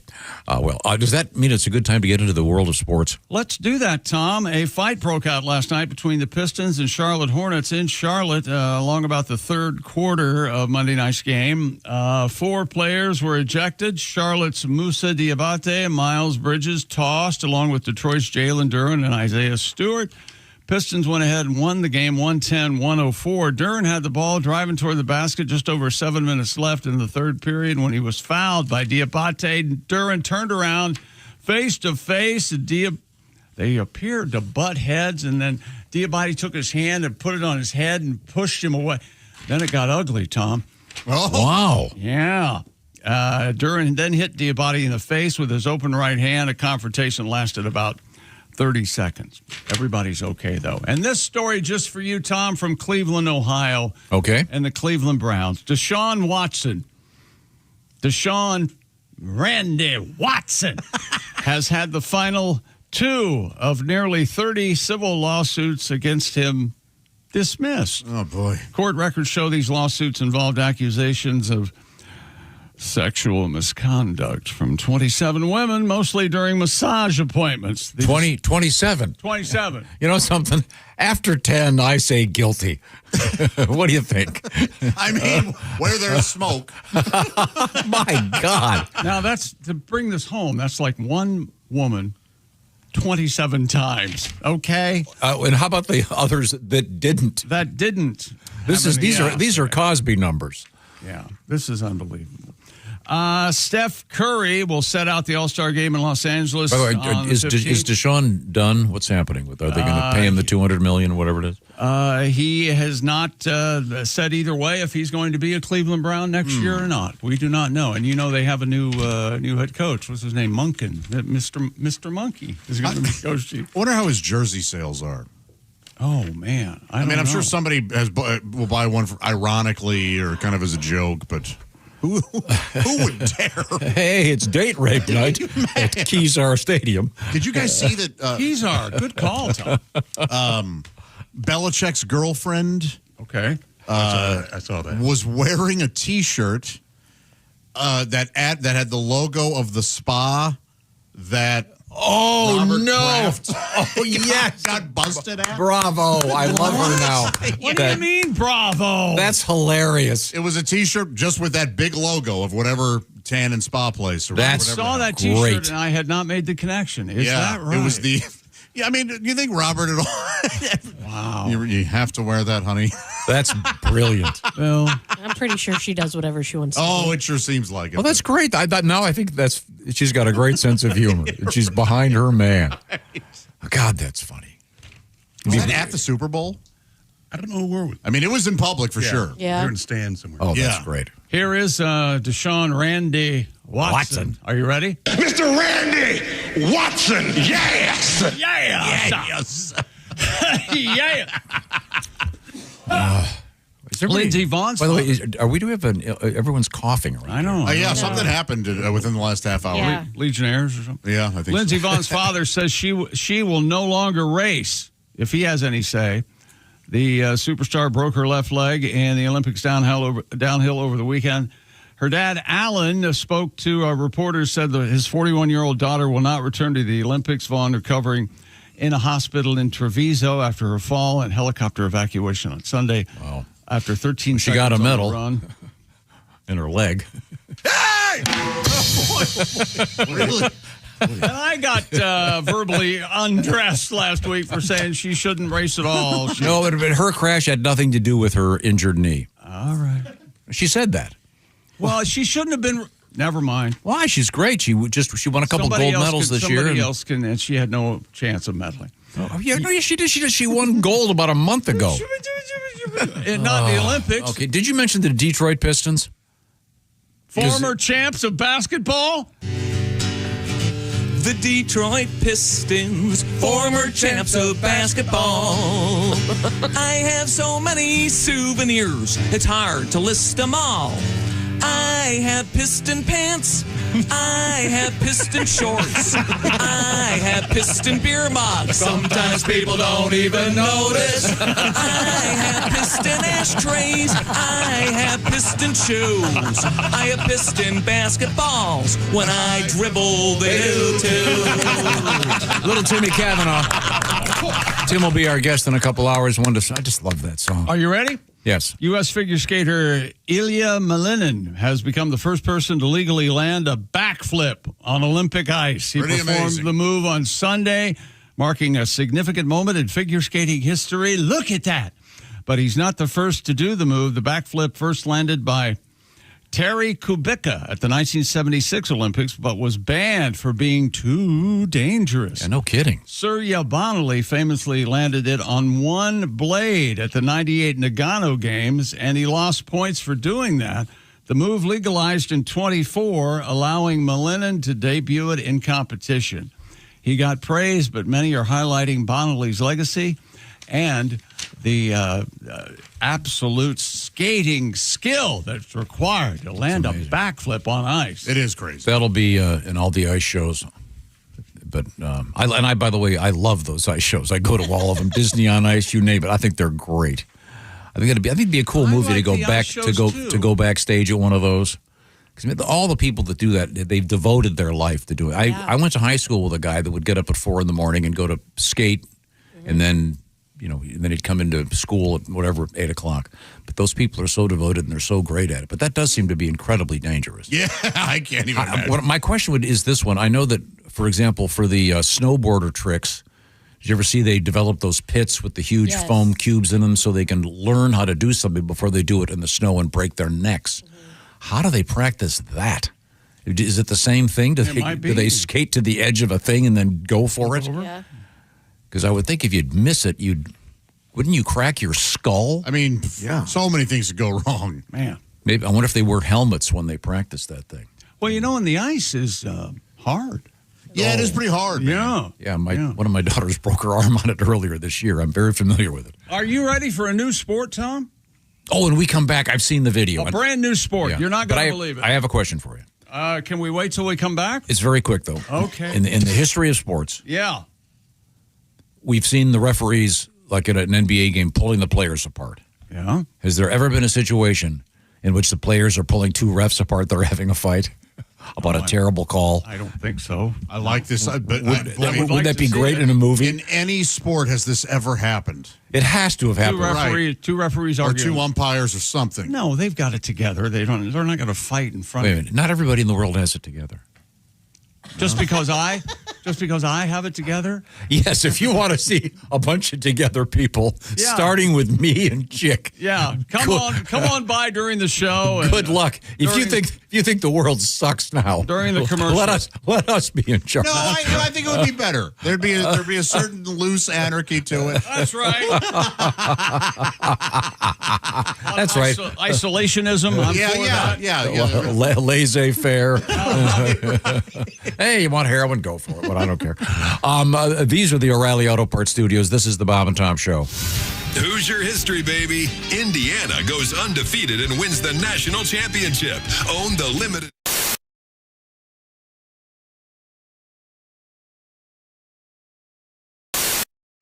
I've tried losing the weight. I just can't. Just failing here. I went to Nutrisystems. I was thinking about losing weight. Stepped on a scale and I got a measuring tape. He said, wait a minute, mister. There's only so much we can do. I think think liposuction may be the only thing for you. Suck the fat off my fanny. Suck the cellulite. Suck the fat off my fanny. Hey, suck the wear right off me.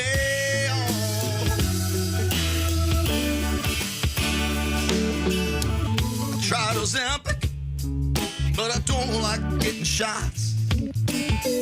Friends said to eat raw food, but I like my barbecue hard. Wait a minute, no Chesters, like my chicken fried. Doctor said while he shook his head, let's give a life one more try. Come on now, suck the fat off my fan. Suck it out of my cheeks. Suck the fat off my fan. Hey, suck the wear right off me.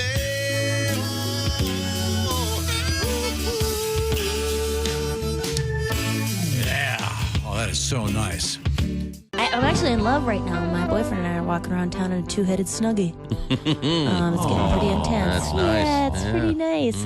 I'm so, because I have a hard time listening to the love, love songs with Delilah. Where are you calling from tonight? Where are you?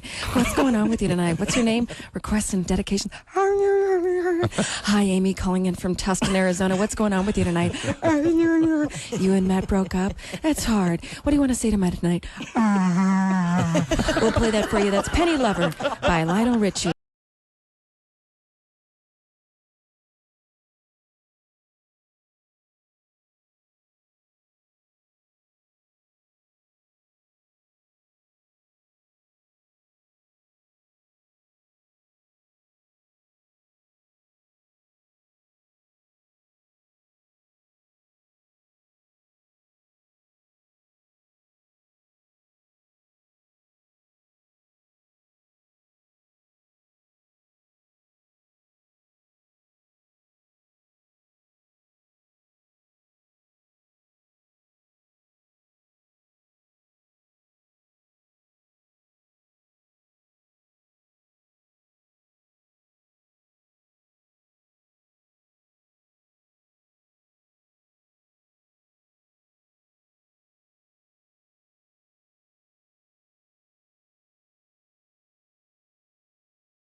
And he just loved this story, so he said, you can use my catalog. And so he was one of the first to see it. He rang me in tears, and he just said, this just means so much to me, because it's also a love letter to him. Oh. It's got like 10 of his songs in it. And my character just adores him. In fact, he is a recovering addict, and credits Neil and Neil's music of sort of saving his life, of getting him through. So it meant a lot to Neil, and so I took the opportunity. I said, man, could I come over and maybe have a cuppa one day? Like, yeah. And he goes, sure. So I said, great. And we made the date. And then his wife, Katie, who's awesome, said, hang on, we're in Aspen, Colorado. Like, where are you coming from? I said, New York. And he goes, you don't just want to come for a cuppa, do you? I said, can I stay the night? He goes, a sleepover. He goes, yes. Like, so I did, and we did karaoke together. Oh, my God. This is a long story. Well, that's why I was telling you. So how's my impersonation? He came up to me and he looked me in the eye and he goes, you did good, kid. Oh, nice. But I mean, you're doing an impersonation of an impersonator. Right, who was an interpreter. Right. He loved Neil so much that he said, I'm not going to be... he was surrounded by impersonators, people doing Elvis, Barbra Streisand, you know, all of it. And he was like, I don't want to do that. I love him too much. And also, he was lightning. He had a lightning bolt on his front tooth. His manager was his dentist Dr. Dave. I mean, this story, you can't believe it. And it's really about community. It's about family. It's about all these people come together. You know, life is life, and life throws things at everybody. And these two went through their fair share. And it's about this community. What's the name of the James Brown guy? And there's a preview, and there's a guy doing... Mustafa, I've lost his last name. He's just phenomenal. And what is his stage name? Is he the Sex Machine? Of course. Nice. Of course. Yeah. So the new movie is called Sung Blue. Have you been in anything else we may have seen? You mean apart from Music Man?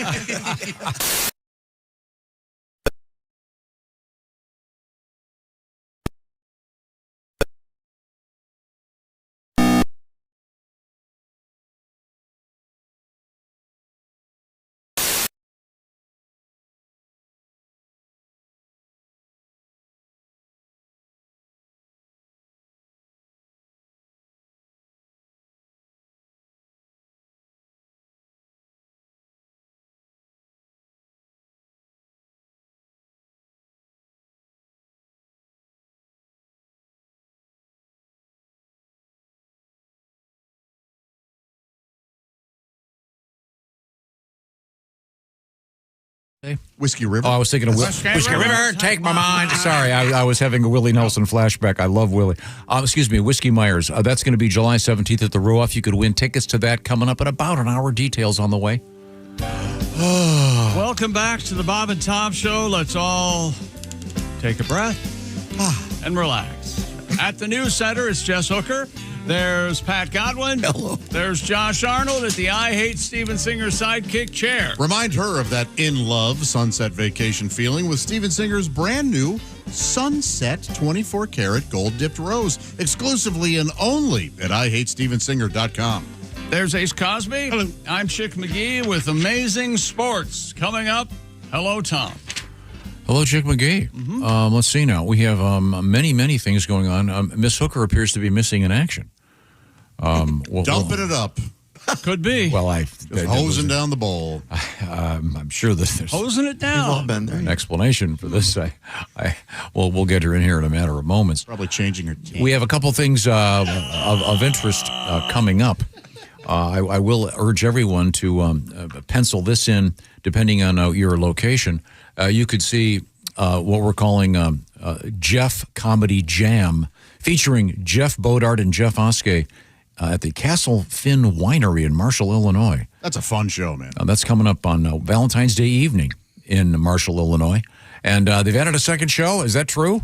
And then the first one sold out. And then while I'm at it, Willie G and Patty G at the I don't know where you get tickets event in Evansville, Indiana, USA. Coming up on Valentine's Day evening. Willie G and Patty G, that's going to be a great show at Pat Coslett's place. Right now, I'm being informed I'm supposed to look up. And, there we go. Well, look at that. Look on the big screen. Who do you see? My favorite plumber. Hey, everybody. It's Ed Sepnick. How y'all doing? Edward. Tell it's Ed, because I got my name on my shirt. Nice. Oh, yes. A lot of people ask me, they go, hey, is Ed really your name? Technically, my name is Edward Turdwell Septic the Turd. So I got sick of my buddies calling me Edward Turd the Turd, so I started calling myself Ed. The Super Bowl's over, football's over, wives and girlfriends are happy. Fantasy football is over. I never play fantasy football. One reason, too many dudes. I have my own kind of fantasy team, though. They play year-round. On my fantasy team, first-round pick, Miss Sydney Sweeney. Yeah. She got a bunch of people all mad about her jeans. I'll tell you, I wouldn't mind getting into them jeans, leave a little of my DNA scattered about. For my number 2 pick, I'm going with tailback porn star Bella Danger. And with what her specialty is, number 2 is the perfect spot for her on my roster. Taking my cue from the videos I've seen, Bella is mostly in danger of not being able to sit down for a week after I'm done with her. My 3rd draft pick, let's not forget about Pamela Anderson. Oh, she made a big comeback last year with that Naked Gun movie. I don't care if she's 60. I know that sweet thing's got to be broken in like an old catcher's mitt. And I bet you if you get deep enough, it still smells like Tommy Lee. Oh, you got to go deep enough. Oh, yeah. Also on my list, of course, I still got her on a poster right over there on the wall, Miss Farrah Fawcett coming out of the water. Still to this day, I like to use her as target practice. For my next pick, everybody knows what a fan of WAP I am, so I'm taking Cardi B and Megan Thee Stallion, although I'm worried Megan Thee Stallion might buck me right off. Let's go WAP on that, all right? Hello, WA. What'd I say? WAP. Oh, my bad. I meant WAP. Next pick, Margot Robbie. Oh, she was so hot in Harlequin. I'm like Tom, I don't even like superhero movies, but she was so sexy in that movie that cured my 7-year bout of ED. Is that right? Yeah, I traded my 8th pick. She's still relatively hot, Goldie Hawn. I traded her in for a sex-oozing maid named Clarissa at the Knight's Inn down in Terre Haute. Finally, for my tight end, I choose none other than Josephine the plumber from those old comic commercials. You remember her? Sure. Yeah, the way I see it, she knows her way around the old plunger. She'll get a good grip on that handle, clear the pipe, and then clean up afterwards. Oh. That's my kind of lady. I gotta go. The cough is even written. Oh. The cough got the Wow. Thank you, Ed. Josephine the plumber. Hey. Remember her? Well, sure. I'd have to look her up. Is there like a Hall of Fame? I believe her name is Jane Withers. I think that's who played Josephine Yes. the Plumbers. You're right. God, I don't. Yeah. Is there a Hall of Fame for the like Mr. Whipple? And Oh, yeah. There should be. Yeah. Because There's a museum. at present, I think we've got a couple really good ones. We've got Dr. Rick from Yes. we were lucky enough to talk to Dr. Rick. He was of course featured in the Super Bowl. Here's his book right here. Made famous, of course, in those Progressive insurance commercials. Oh, that Dr. Rick. Yeah. Okay. But there are a couple, and then they also have Flo. Yeah. Then you've got the emu guy. The brawny man is still around. Yes. And the Marlboro man is gone. Yes. Oh, yeah. Is Mr. Clean still around? I think in cartoon form, yeah. Yeah, I think he's on the label. Yeah. The Mr. Clean Magic Eraser. And there are a couple they've updated. That might have been an offensive. Do you want to? No, never mind. Isn't it now just Ben's original? Yeah, a number of them were. But there's still Chef Boyardee. Right. And both Josh and I agree on this. The Chef Boyardee canned ravioli is still a very fine product. Absolutely. It is good. It's really It is of all those things. But I'm not a SpaghettiOs person. You don't like spaghetti? No. I'm with you on that too. Yeah. I agree with you. You know, it would be fun. It would be fun if you to go on that trip to Italy with Christy Lee and go to some beautiful Italian restaurant, and you go, "I'd like these SpaghettiOs."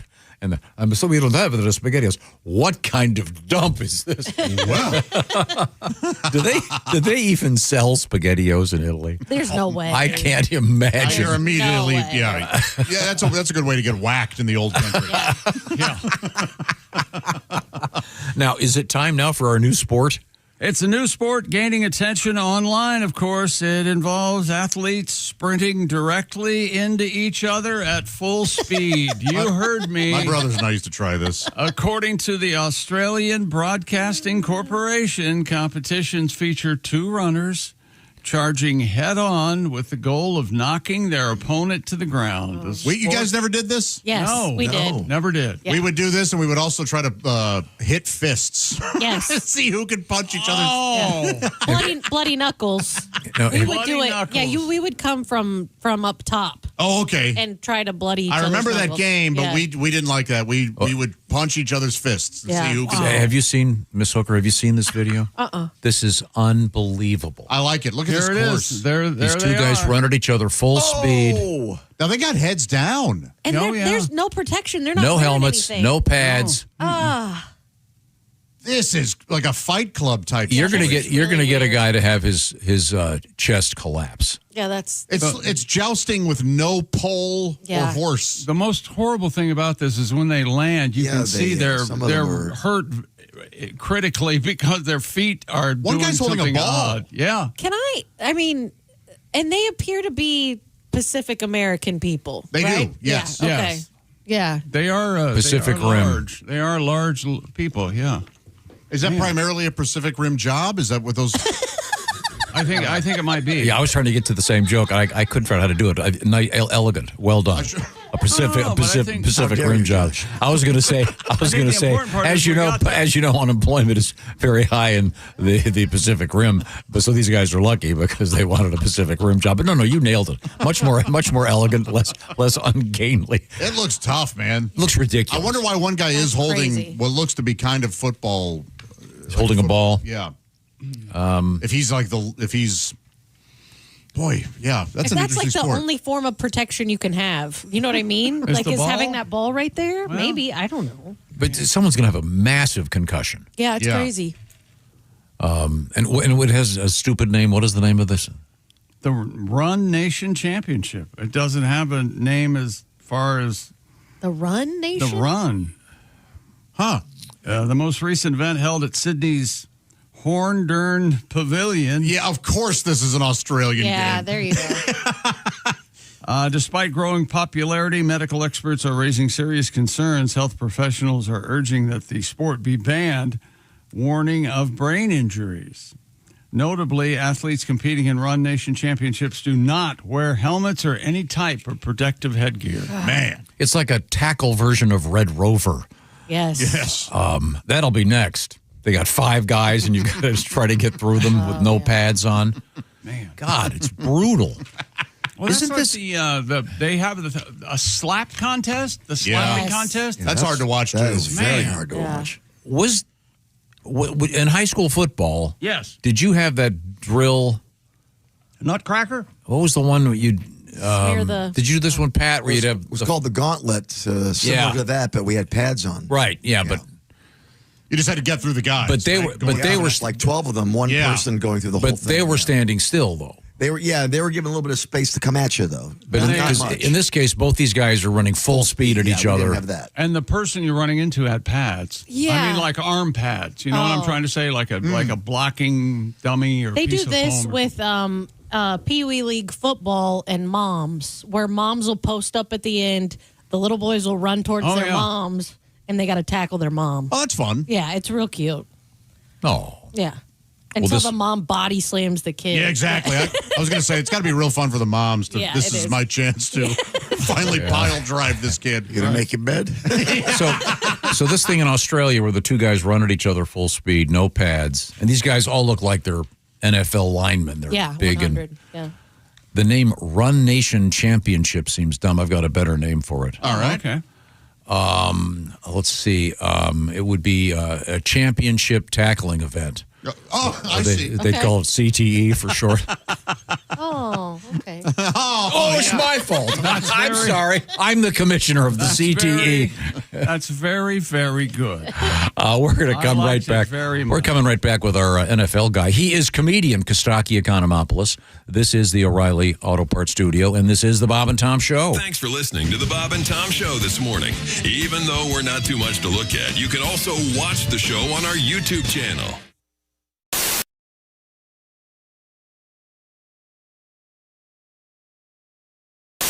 We have the Donnie Baker and the Pork Pistols. Now, you guys have a little tune you're going to play for us? Yeah, we got a tune. This goes, since you was talking to Johnny Rutherford's from Michael and the Mechanics. This goes to Christy Lee. There's something about you. Yeah. There's something in the air tonight.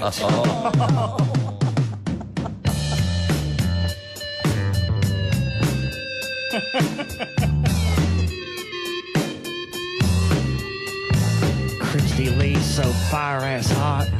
This tape is dedicated to her from Donnie Baker and the Pork Pistols on Q95. I bet you're not wearing underwear tonight. Oh, Lord. And we pray there ain't hair under there tonight. Lord. Oh, Lord.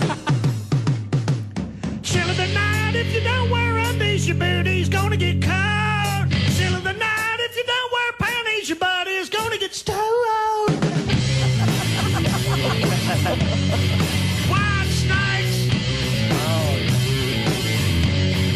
White snake. Ooh. Christy Lee. Ooh. Better get with me. I just want to get close to you and set my pork sword free. And I just want to get close to you, 'cause 1 and 1 makes 3.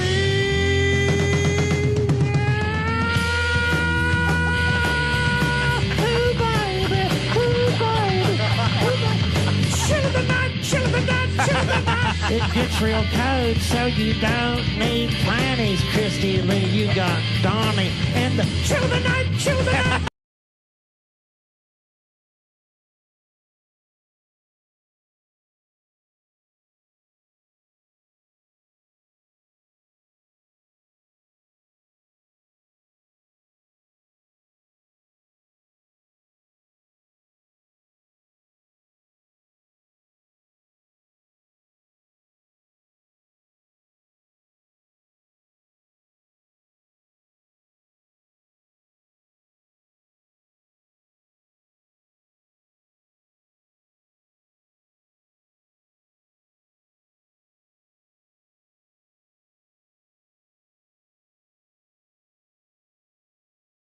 Hi, this is Brendan. Call, exactly. Leave a message it's less confrontational. If this is Susan, it's over. All right. Hit the bricks, Ugga-Mug. But anybody else, just leave your message. Yeah, anybody else leave a message. Don't forget your number. Did you start with your message? Your message is important to me. Unless it's Susan. Did you say hit the bricks, Ugga-Mug? Yeah, I called her Ugga-Mug. She's ugly. I was dating an ugly girl. Well, somebody has to. She was hard on the eyes. Wow. Ugga-Mug. Ugga-Mug. Yeah. I think I'm going to start calling you that. That'll be my little pet name for you, Christy. Ugga-Mug. Oh, well, that's not appropriate. No, certainly not. I just think it's cute. Ugga-Mug. Well, you could be mean to ugly girls because they don't have feelings. I saw that on the Discovery Channel. That's what you were told, right? Well, there you go. I discovered that. Hey, by the way, we have something for the quotes page. Nicely done. Usually you don't make the quotes page in the first 10 minutes, but you just did. She bought rocks one time from Pier 1 Imports. She bought a basket of rocks. No kidding. To decorate her coffee table with. Well, they had like words chiseled into them. Oh, okay. That's they weird. said like joy and happiness and friendship. So like one night I just took a handful of those rocks and I drove around my neighborhood chucking them through people's windows. Joy. Like, here comes happiness. We were driving to the mall one time so she could buy some dumb stuff. And there was a car in front of us, and it had a bumper sticker that said, "My boss is a Jewish carpenter" on it. And she was all like, "My boss is a Jewish carpenter? What's that mean?" And I was like, think about it. Who's the most famous Jewish carpenter you can think of? Right. And I swear to God, she went, "I don't know, Geppetto." That totally happened for real in real life. Hi, everybody. Christy Lee here, inviting you to join me September 23rd as we explore iconic Italy with Colette. Our journey takes us from the classical sights of Rome to the cultural treasures of Florence, plus the enchanting canals of Venice. I've never been there. I am so excited to ride with a gondola. Discover the masterpieces, too, of the Renaissance and the priceless artifacts of the Vatican museums. We're also going to take in the old world charm of the medieval villages in Umbria and Tuscany. We'll enjoy wine along the way and a chef-led cooking class. Enjoy an overnight stay in glamorous Lake Como. Maybe we'll see George Clooney. You never know. This and so much more. Colette makes it so easy. You don't have to do anything. They take care of the flights, all the meals, the hotels, and of course your local experiences. All you got to do is have the time of your life. Call Colette. The number is 1-800-581-8942. Or simply visit bobandtom.com for more information. your world. Come away with me. See you in Italy. Ciao.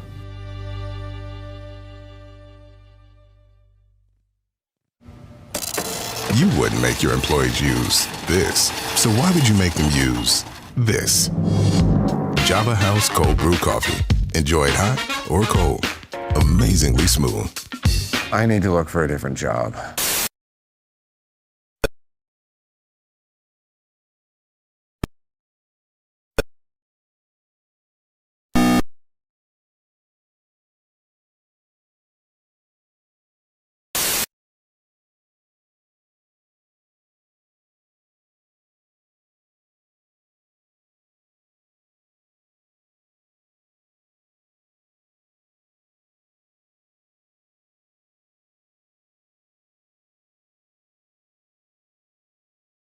Minutes. Hey, welcome back to the Bob and Tom Show. There's Jess Hooker. Hi. She's at the Bob and Tom News Desk. There's Pat Godwin. Hi, Chick. Josh Arnold, the I Hate Steven Singer sidekick chair. There's Ace Cosby. Hello. I'm Chick McGee. Hello, Tom. We have a special guest. Joining us via electricity, it's the bearded wonder from Greece, Costaki Economopoulos. Good morning. Oh, that's looking like $1 million, buddy. That looks cool. That beard looks wonderful.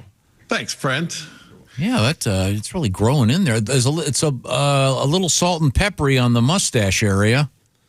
It's pretty white, yeah. Are you getting hit on more? Oh, yeah. That's a good look. No, but that sounds like the kind of question I'm looking to hear. You know who It looks you look? good. It looks really good. You look like Jeffrey Dean Morgan. And I think he's on Walking Dead. Yes. He resembles Javier Bardem a little bit. I love that guy's great actor. Yeah. He's good. I like him. He's in Watchmen. He plays the comedian. He was in a movie or a serial called Magic City. Yes, he was. He was the main guy in Magic City. He was great in that. That's a really cool I show. love you. Well, Costaki, you're almost as handsome as several people.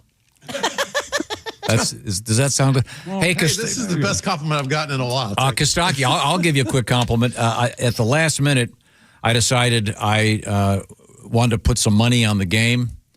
Oh, yeah. Just to make it interesting. So I took your and Chick's advice, and I cashed in. Thank you very much.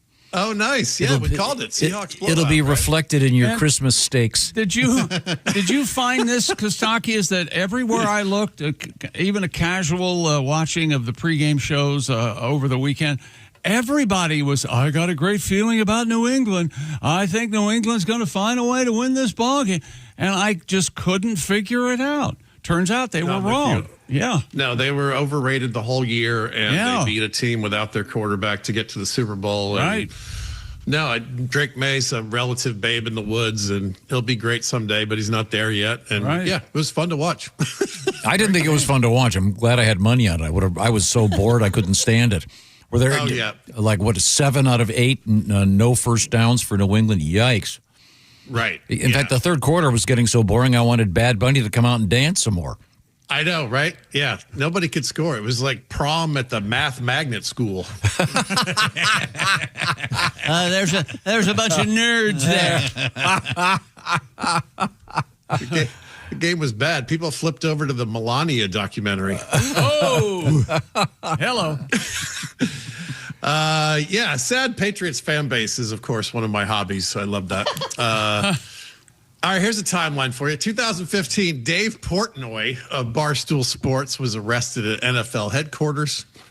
2019, he had been banned from any NFL anything. He was forcibly removed from the Super Bowl for using fake credentials and a fake mustache. Then January 2026, just last month, the NFL lifted their ban and allowed him to return to a Super Bowl, but only as a paying ticket holder. He bought a ticket and got to see his team destroyed. Couldn't happen to a nicer guy. Patriots players came out to Crazy Train, but it must have been Amtrak because there were some significant delays. Definitely off the rails. When it was 12-0, we all thought 12 points feels insurmountable for the Patriots, said no Falcons fan since 2017. halftime, Bad Bunny had more forward progress with the football than the Patriots, right? He's got football. He's covering a lot of ground. Put him in. He's got the shoulder pads. He's wearing white. He's running good routes through that sugar cane. At one point, he got a ring and a trophy. Well, And in the best possible way, those dancers were thick, man. Strong, curvy Latinas. Whew. The Patriots O-line should find out what those dancers do on leg days. That's all I'm saying. If you watch those women dance and all you thought about was their skin color, I got news for you. You're racist and maybe gay. Gaysist. You just created a whole new category of person. The KKK. It's a very small sliver of humanity. The gaysist, yeah.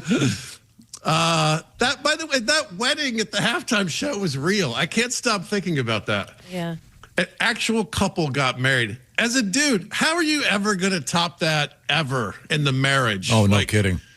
It sucks when the first day of your marriage is by far the most exciting. What are you going to do? Like, hey, we're going on a Disney cruise. Boring.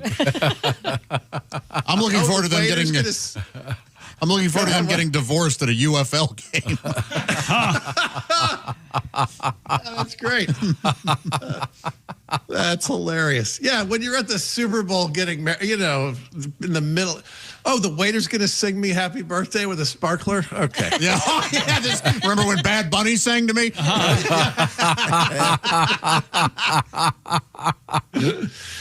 Married at halftime. They probably consummated the marriage before the first touchdown in this game, right? It's crazy how long it took to get a touchdown.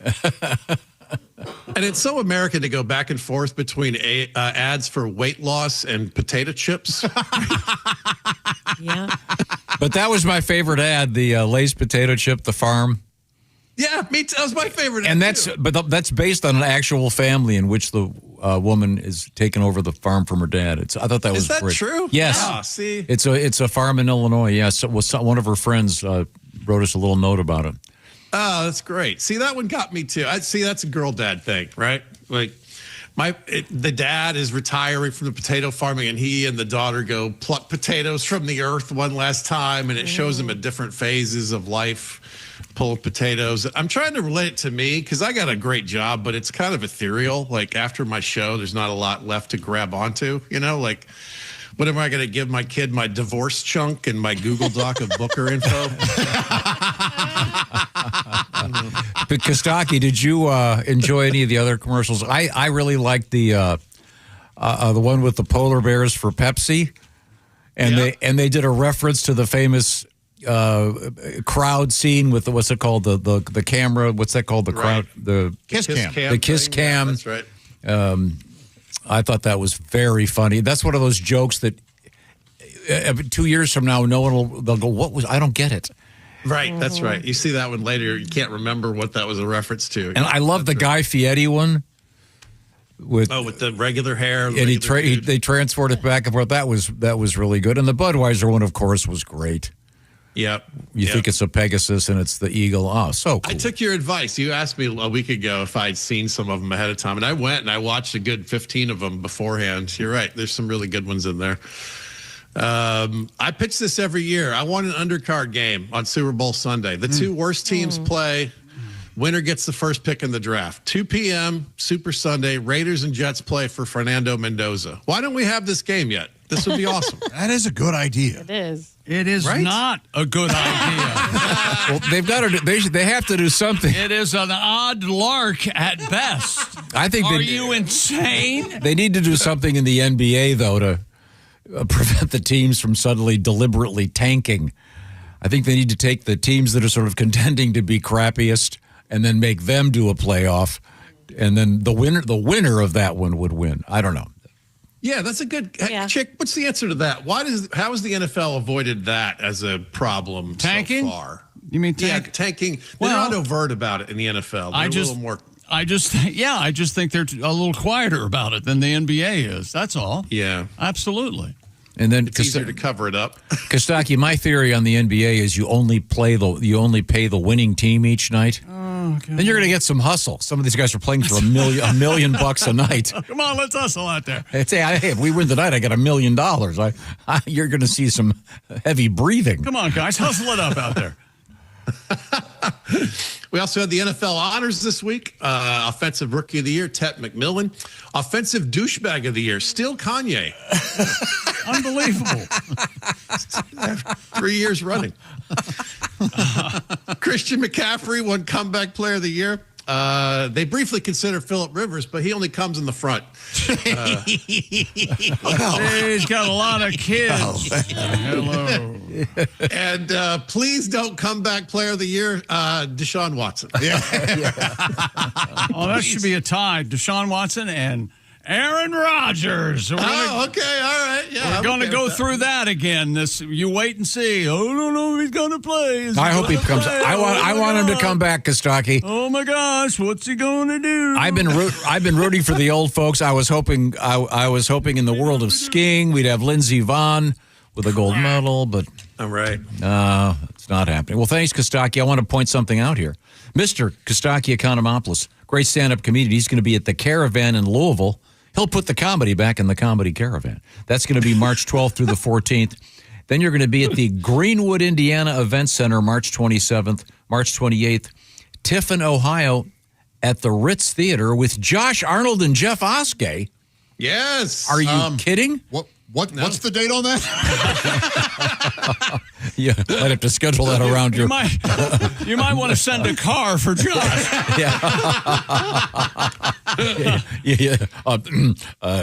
Comedians to be announced later. Costaki, what a great season. You have been tremendous all season. Any writer's room would be lucky to have you, Costaki. Oh, that's nice. And maybe you can find one so we don't have to do this next year. And Costaki, the beard, I didn't think it was going to work. I think it's working. This is your doing, Tom. You're the one who said I have a baby face, and you were curious if I could even grow a beard. I was like, what? Who are you talking to? Oh, I can't. Not a good one. Jeffrey Dean Morgan. You look great. That's pretty good, chick. Yeah. I think it's a good look, Kostaki. Stick with it. Thanks, guys. And if anything, if there's any, has your ex seen that? What did you say? He'll get laid. He'll get laid. I was going to be much more round the bottom. I was going to say, if you get any touchdown type action, please call. Okay, all right. You guys are awesome. Thanks for another great season. Thanks for the Omaha Steaks. Oh, you're welcome. More coming. Yeah. Oh, good. We don't get anything. We don't get a Jelly of the Month Club and a hearty handshake is what we get. Coming up, we're going to be Coming up, we're going to be talking with Frank Caliendo, ladies and gentlemen. I certainly look forward to that. Right now, I want to remind you about our buddy Steven Singer at Steven Singer Jewelers because the clock is ticking. I would say get this done today. Get what done, you ask? Well, let's see. How about a bracelet? How about that beautiful At Last diamond bracelet? That's a great value, by the way. And they're all real diamonds at Steven Singer Jewelers. Or the At Last necklace. There's lots of stuff. Earrings, you name it. He's got it, including exclusively at IHateStevenSinger.com, the brand new Sunset 24-karat gold-dipped rose for just $89. It comes in a beautiful signature gift box with a personalized love message from you, and it's guaranteed to last a lifetime. Steven is also famous for his free shipping, and we're getting to the point where if you want the free shipping and you want to get it for Valentine's Day, you better get this done today. Get your orders in before 2 o'clock Eastern time, and you'll be seeing that thing hitting the road and on its way to you. So I'm talking about the beautiful gold-dipped rose. These are real roses dipped in 24-karat gold. This year it's the Sunset 24-karat gold-dipped rose. There's a beautiful one right over there. It has the colors of a beautiful sunset. Steven Singer Jewelers. Make Valentine's Day perfect. Make the shopping easy at IHateStevenSinger.com. Please get those orders in today. Tell them the Bob and Tom Show sent you. He's even got little baubles that are representative of your little pets. Because he's a dog guy like we are. He's got that dog Buddy, that rescue dog. Beautiful little guy. Now, I once again urge you to do it today. IHateStevenSinger.com. Coming up, Frank Caliendo. That'll be great. We're in the O'Reilly Auto Parts Studios. This is the Bob and Tom Show.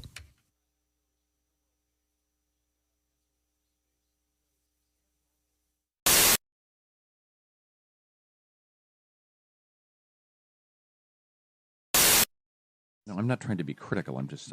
This is what the Surgeon General is I saying. know. So I think those women who can't are pretty much, by and large, selfish, aren't they? Screw you, chick. Don't you wish just once they'd have a day, one day a year, where you could say whatever you wanted in the radio? Just so that one time. I'm over here working, okay? You know what you could do? What? Walk in there and have Dean do it for you. You walk in there, tell Chick what you want to say, and he can fix it for you. A few minutes ago, Chick said something mean to Christy, and she, I didn't. Was that mean? I was just making an observation. I was saying that some women are unable to breastfeed for a number of reasons, and you said the main reason I can think of is because they're selfish. Oh, okay, so Christy she wanted, seems very well adjusted Right and now. very Christy intelligent. wanted to respond, and I have great faith in our editor. Me too, because it.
It's very personal to me. I mean, actually, I'm feeling really good, at the very, very moment. I've had my cigarettes and all that. And, but this has actually been a pretty tough year. I think it's been a tough year for everybody. And my newest thing is that every time I get a piece of mail, it's bad news, no matter what. And so I finally just put a trash can in front of my doorstep and just put a little note there to the mailman just saying, please deposit all mail into this and then take it out on Mondays. But, so this is just sort of a song about that. It's kind of a sad song about my life. I just got a letter in the mail saying that my... Oh, wait, you know what? I'm sorry. You can't do this all of a sudden? Well, okay, let me think it out here. You have to redo some words? If it's necessary, we can take a break and you can rewrite some of the words. Are you just now? Is this a Haywood moment? Are you forgetting them, or are you trying to rewrite them? Well, no, I got. Is there content issue? All right. Okay. I just got a letter in the mail saying since I didn't receive my credit card in time, there's a $40 fine, which would have been okay, except for that it caused me to exceed the credit line, and that's another $40 fine. Then I got another piece of mail saying that the balance due was drawn from my account, which caused a bunch of checks to bounce, $40 each. And the worst part is that one of those checks was for the DMV for my registration fee. So one day I was on my way to work and I couldn't find my car. It wasn't where I parked it just the day before, and then I got another piece of mail saying since the registration tags were out of date, they just towed my car away, which wasn't quite okay. I called them to explain, and when they finally put me through, they just made me wait on hold.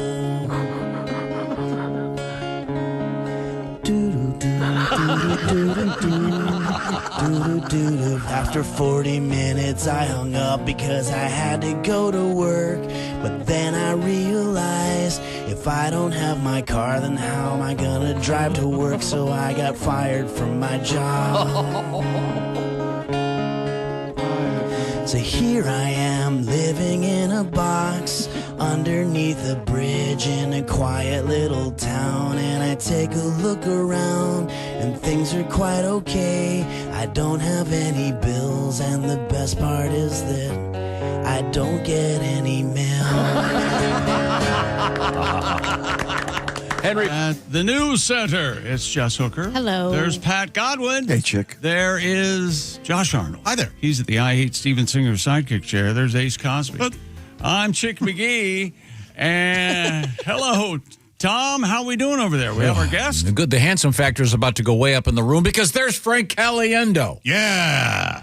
Yeah, here I am. I apologize. I don't have my super connection that you usually talk about for 3 or 4 minutes to the audience who doesn't care. But I'm able to only do Zoom today. Are you wearing your pajamas? Yeah, I have a ASU pajamas. I figured I spent enough on tuition that I can wear it whenever I want. That's nice. You look very handsome today. Yeah, I'm trying real hard. You just roll out of bed? What is this? What happened? What am I? Am I Josh? What happened? I know, man. He's a bully. Yeah, why he's? Is it your Super Bowl bet? Is that what it is? No, I won that one. Oh, you did? Always. I was very pleased, yes. That was the only reason I was pleased because the game was so boring. Frank, you're a big table tennis guy. Yeah. Did you see Marty Supreme? I haven't seen it yet, but I do know people that knew him. Okay, and, they went, and there were even some people that were in the movie as like extras and stuff like that. A friend of mine, Dave Sakai, I think you saw the back of his head for 0.2 seconds. So, nice. Yeah, he's a really good player, and he was actually in the what's it called, the ping pong diplomacy that went overseas years ago for Nixon or whatever. Oh, wow. Yeah. Pretty cool stuff. So the guys that knew him, did they think the movie is accurate, fun, interesting? Yeah, they thought it was great. Everybody said it was fantastic. The guy who taught me like table tennis strokes, Sean O'Neill, knew him very well, and he's like 5-time U.S. champion in the U.S. and that type of deal. So, and he went to the Olympics once in =88. So he said it was great. He was there at the premiere, I believe, and saw a bunch of it. Are you still keeping up with your table tennis? Yeah. That's my main source of exercise, other than lifting some weights once in a while. But I play one guy I beat a lot and one guy that beats me all the time. So it's basically one way, it's lopsided one way or the other. Now, when you're playing table tennis, do you do the play-by-play as if you're John Madden? Yeah, every time. That really throws them off. Yeah, here's a guy who's going to put some reverse spin on it. Boom, he lied to you. He did it the other way. You thought it was going one way. It was going the other way. One way or another. He's going to get you good one way or another. Yeah. Frank Caliendo is our guest. And Frank is one of the great voice guys out there. And he's also a terrific stand-up comedian. And sometimes he does them both at the same time, which is quite the trick. The voices and the funny. Yeah. All meld. I'll tell you what I'm worried about. Yeah, it all melds together. I'm really worried about kids thinking that Nicolas Cage is going to be what John Madden actually sounds like. So then I'm going to have to adapt my job because they've got that movie coming out on Amazon. Yeah. And then it's going to be, have a tough case of athlete's foot. Boom! Tenactin. Get rid of it. So I've been working on that for, you always ask me, what's the new voice I've been working on? Nicolas Cage as John Madden is my new. This is getting really tricky. Yeah. It's the world, it's galaxies, it's universes colliding and becoming one. It's Doctor Strange and the multiverse of cagey madness. Now, when you go out on stage, Do you gauge the audience at all and figure out which ones they're going to kind of get based on age or the location? Okay. So I have a science to this. I actually go out there and do Trump and Biden stuff first, non-political, but everybody knows them. So everybody knows those two voices. So those are the first things I hit, quite frankly. And a lot of people say, why are you doing the quiet Trump? And I said, because it's very strong. It's very strong. It's very strong, but it's quiet. It's quiet. It's quiet. And then, Folks, come on. When a guy with a thing, what are we doing? The guy, I don't have to tell you. No, you did have to tell us. I would have told you if I want to tell you. I don't want to tell you. I'm going to tell you. It's there. Basically, there's Statler and Waldorf in the Muppets. They're up there. Why do we always come here? I guess I'll never know. It's like some kind of torture to have to watch a show. and that's Bush on the drums. Take it, Barack. It's time to get things started. I don't even know. Folks, this is what we call. Frank Caliendo is our guest, and we're big fans of. We've known Frank for a long time now, and you're looking good. You really getting a lot of exercise and having a good time. A lot of exercise, a lot of table tennis, a lot of tilting the camera for this. That the angle always helps. Is that Jess laughing at that? High angles, yeah. Angle down. Otherwise, it's just, hey, guys, what's happening? How are you today? Yeah, it's Frankie Neck. Yeah, it's my Italian name. How's it going, guys? It's good to see Frankie Neck. Yeah. I also realized I did. I was doing a NFL Game Day morning with Rich Eisen a few weeks ago. I think it was the divisional round. And I did Steve Mariucci. And the impression of Steve Mariucci is basically, he's Chris Farley. If you watch him, he's just doing stuff. He's like, so they're going over here, they're going over there. And he'll even do some of this stuff. And I was just going with Kurt Warner. I'm like, Kurt, you don't even have to be in this segment. We're just going to figure out what we're doing. And we're going to just make a bunch of lines. They're going to draw them in another room. And everything's going to be fine. Okie dokie. Sounds good to me. So I was doing another show the other day. And Gronk was Rob Gronkowski, for those you don't work in shortened nicknames. So Gronk was sitting at the side. And I don't have the Gronk yet, but I've started to figure out Gronk. Basically, that's the one I've been working on a little bit, or one of the voice I've been working on. But he's got this, he tries to enunciate everything. I think he's trying to sound smart. He's super nice. He was a really nice guy. But it's kind of this right here. And the words I was figuring out, Robert Kraft deserves a gold jacket. And it sometimes becomes like Pete Puma, a whole lot of lumps that in there. But I was talking about how I hadn't seen him in a while because my son and I met him at a Super Bowl event that was me, Terry Bradshaw, so you know it was good. Me, Terry Bradshaw, Grunk, and Richard Sherman on a panel. I was hosting. Nobody was listening. And Grunk came in. He's late because he was on the Gronk party bus with his brothers. He comes in. This is his walk. It's just a bouncy kind of thing. It's like he's doing karaoke in his head or something. So he's walking in. And Saturday Night Fever's playing behind him. And he just starts eating everything's on the table. He doesn't know if it's for him or not. He goes, this looks good. I try some of this with USAA. He's just eating whatever he can. And I said something, I go, my God, you really like this. This isn't a joke. Because there were no cameras on or anything. And he just looked at me and he didn't recognize me. I told him that story this week. And I go, you didn't recognize me. He goes, I don't recognize you now.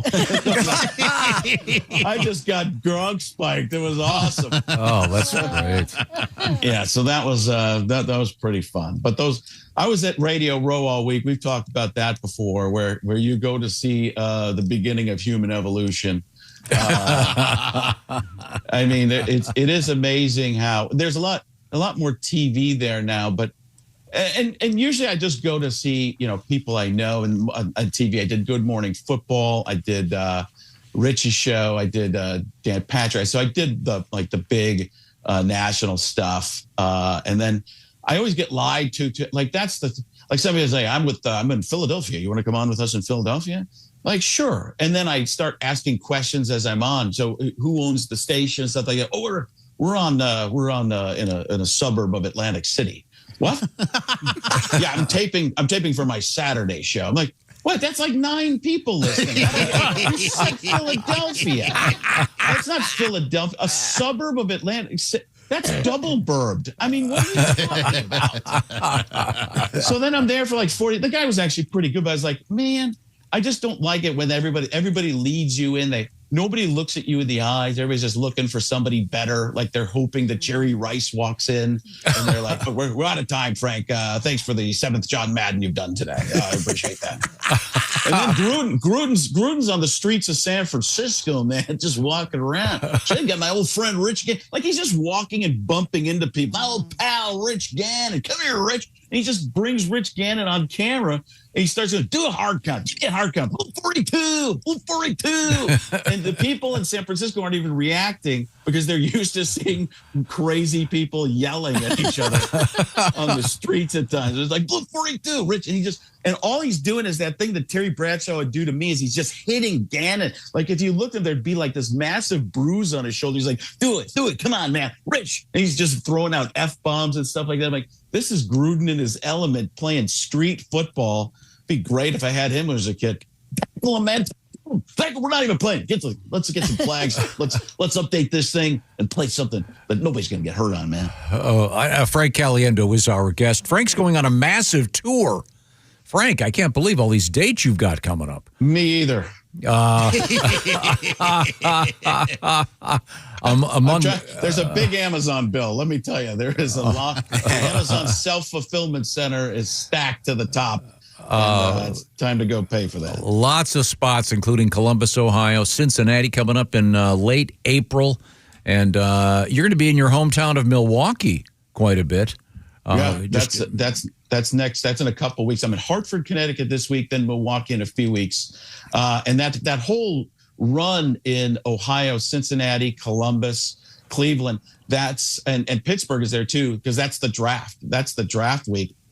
So talking about Malachi, Virginia, talking about tremendous time to go in the Midwest. Caliendo doing what he does, 100%, going 150%. You thought he couldn't go over 100%, but that's what Caliendo does. He does in tremendous attributes. And look at it. A high ceiling, low floor. Frank couldn't think of those two things, even though he's looking at them right now. At the end of the day, and you just saw he didn't comb the top of his hair. Got a little bit of a Caesar going. Yeah. Tremendous. Caesar, #1 salad guy. Get some croutons. I tell him to hold the anchovies. I'm a Boston crab cake guy. At the end of the day, I'm going to, and you'd be hard pressed to tell me otherwise.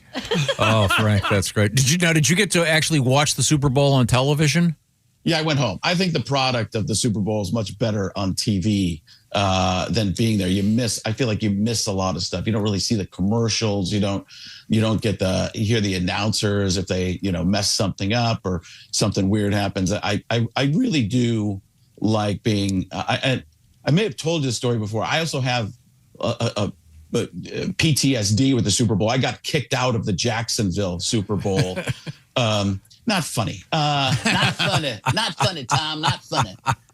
And it was when I was working for Fox. I had the green dot on the green patch on my credential, which was FBI, looked at and investigated whatever. I had the field. They said you can kick the ball if you want to. I go, that's how far down the field I can go. Well, Jay Glazer from NFL and Fox. Jay Glazer, the guy at the NFL Insider. If you guys ever need information I got for you, we're gonna go work out first. On the way to work out, we're gonna work out. You ever work out on the way to work out? That's what I do. It's like it looks like in Chicago when people go to eat pizza on the way to get Johnny's beef. I go to work out on my way to work out. I'm actually building muscles on top of muscles, and I got passed over. Caliendo got passed over for that Mad movie. Couldn't think of Mad, incredible, but by Nicolas Cage. I got passed over for the part of Ram Man and He Man because I have no neck. I can actually break through crap. I can break through the drawbridge of Castle Grayskull with this power.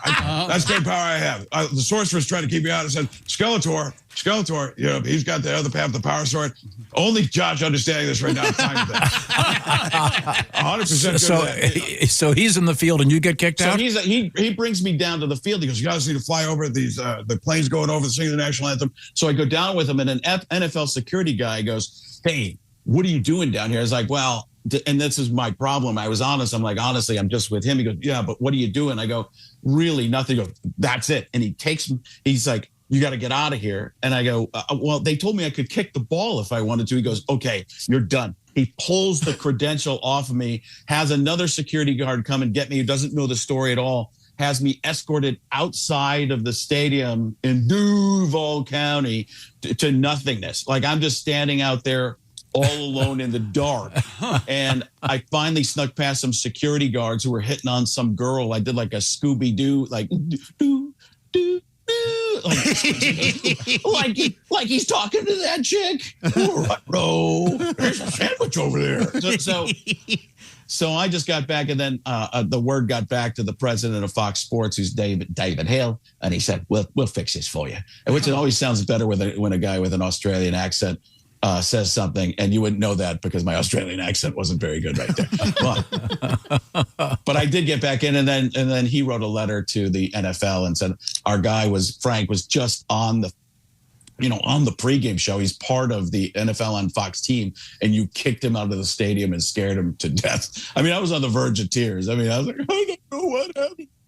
Get back in. Well, Frank, it's always a great pleasure, and we hope you can swing by when you're doing your Midwestern swing. We'd love to see you in the studio. And Willie's on those shows. You might know him, Will, by the name Son number 2. Yeah. Okay. Dose. Yeah. Okay. I tell you what, man, number 2.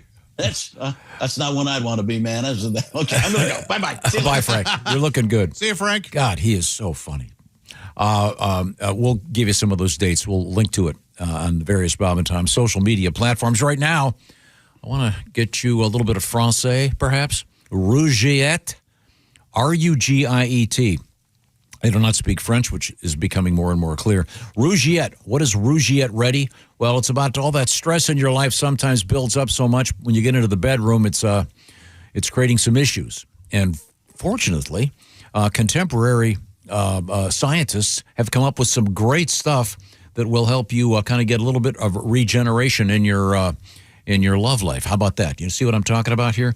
Unlike other popular brands, Rougiette Ready is a next-generation prescription treatment designed to help increase blood flow and prime your brain for arousal in the bedroom, shall we say. It combines 3 ingredients into a mint, dissolves under your tongue, absorbs very quickly, and most men are ready in about 15 minutes. So, if you'd like a little bit of a boost to help you out with a little bit of stress, whatever it might be, this probably is for you. Get all the details by visiting Rougiette.com/Bob and Tom. You spell it R-U-G-I-E-T. And for a limited time only, if you go to Rougiette.com/Bob and Tom, you get 15% off your order. Once again, it's R-U-G-I-E-T, Rougiette.com/Bob and Tom. And 150,000 men have already tried Rougiette.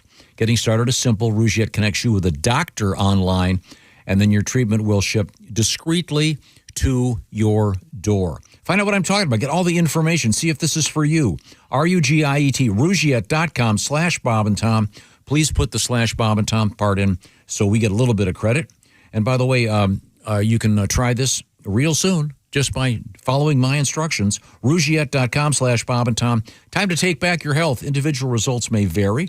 Rougiette Ready is a compounded prescription that is not FDA approved. Visit Rougiette.com for the full set of safety information. These are the O'Reilly Auto Parts Studios. This is the Bob and Tom Show. Want to share a letter or comment? Our email is bobandtom@bobandtom.com. Hi.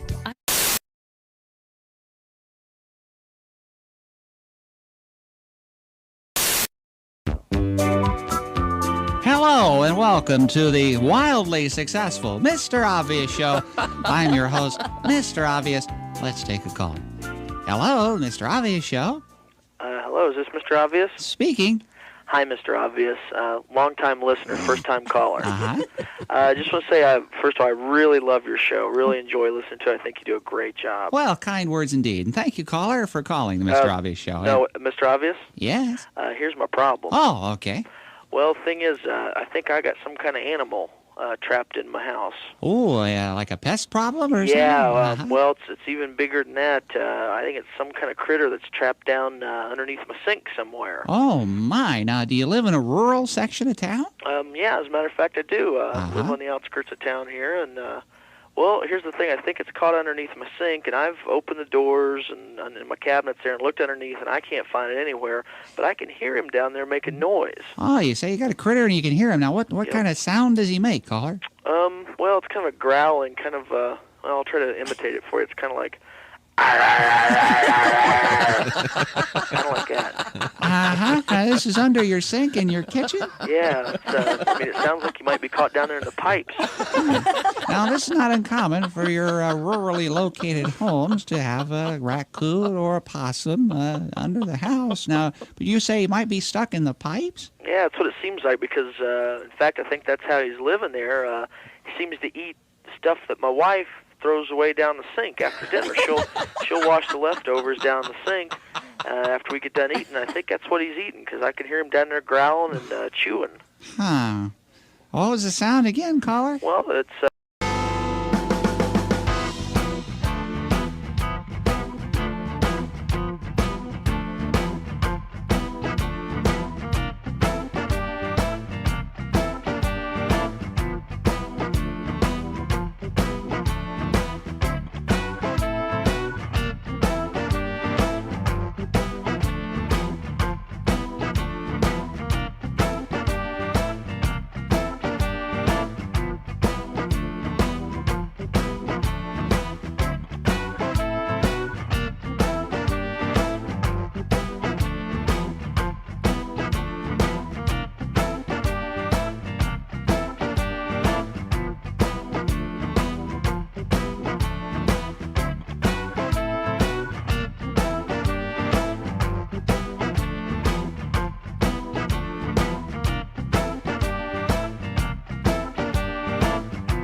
If you take a girl to dinner and she asks the maitre d' for a better table, she's never going to be satisfied with anything in her whole life. That's one of the rules. One of the rules in here. Just go to the bathroom and go right out the window. Oh, leave your car, buy another one. It'll be cheaper. Tom has one of those rules. That's one of the rules in this book. Yes. Yep. All right, Watch the way that a date treats a waiter or waitress, or because that's how they'll treat you in 3 months. Yep. That's the rule of thumb.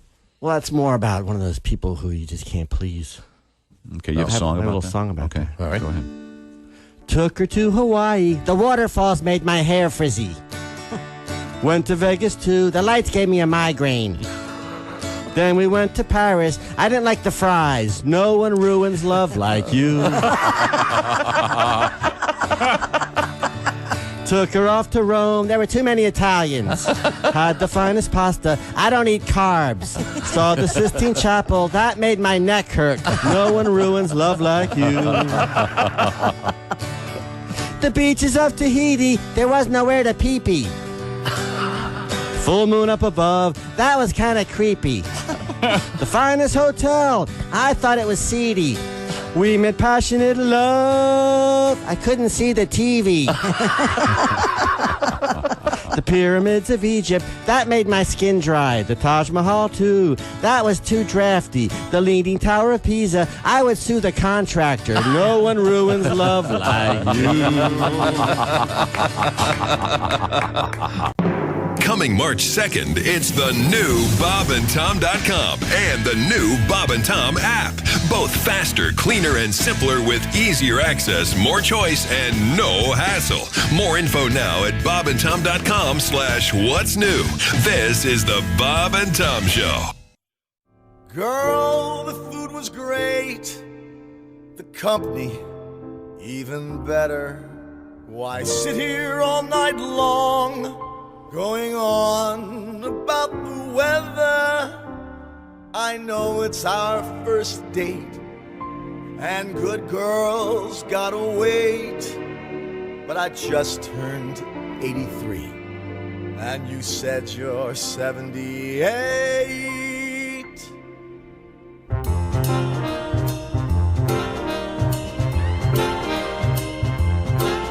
The moon is full, you know what I'm thinking. Let's make love, we're old and we're shrinking. The hour's late, let's just do it on our first date.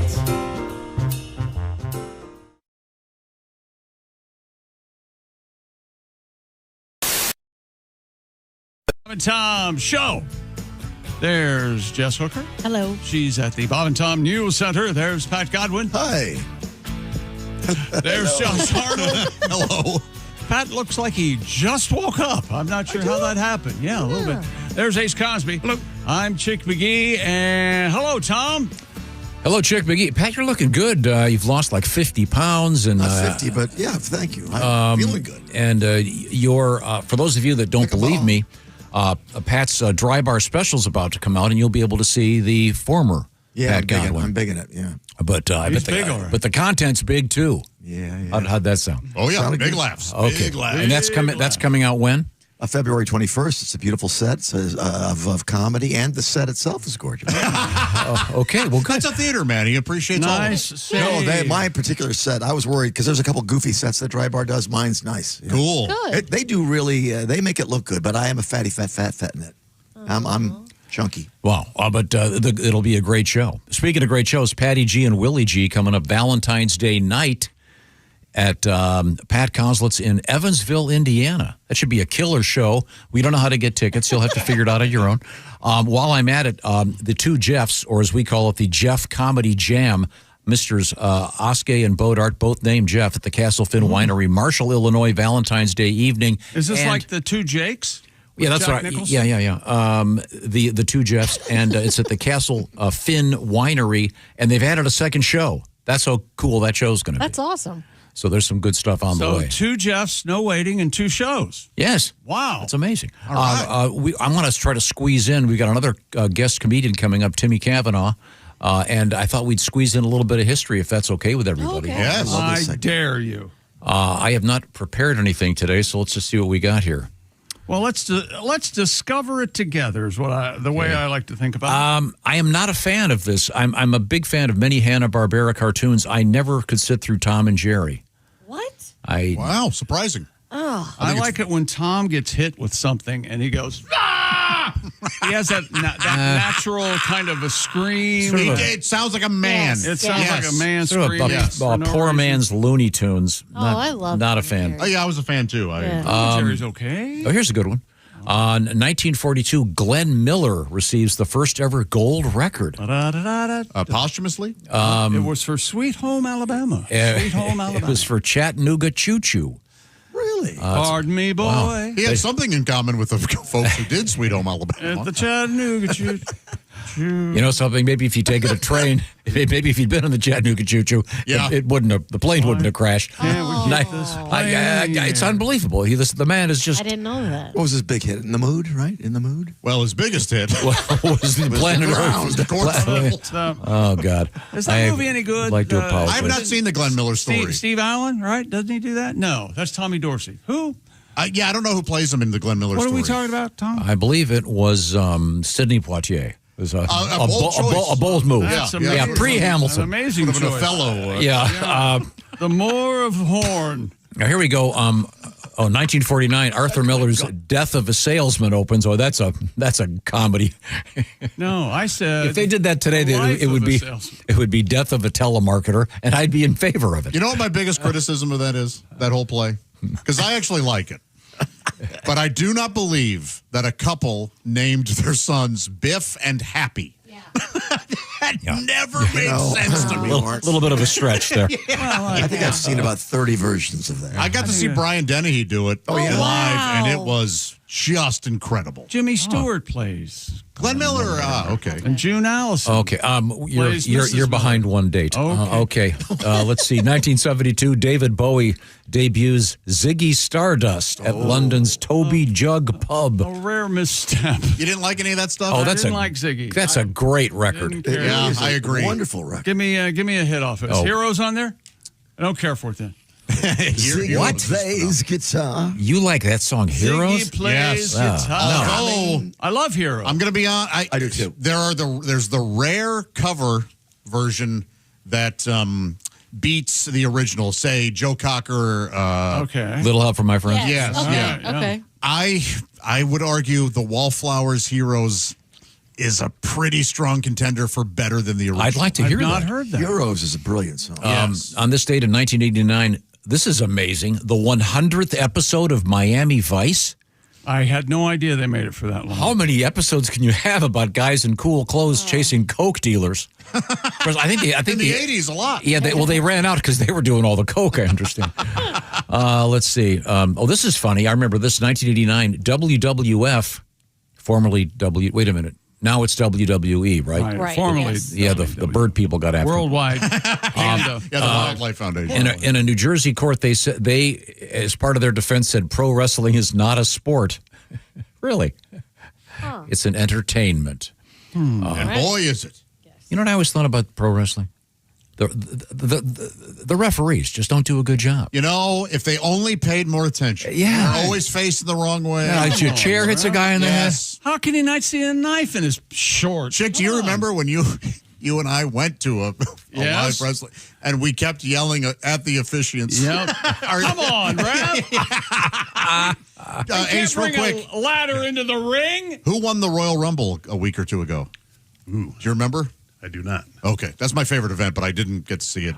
In 2006. Oh, I saw this on the ESPN. Roman Reigns Won the Royal Rumble? won the Royal Sounds Rumble. right. Absolutely. Roman Reigns run the Rumble. Right. In 2006, Luciano Pavarotti performs Nessun Dorma for the final time. Means more pasta. yes, it does. No, I think it's a car from Nissan, the Nissan Dorma.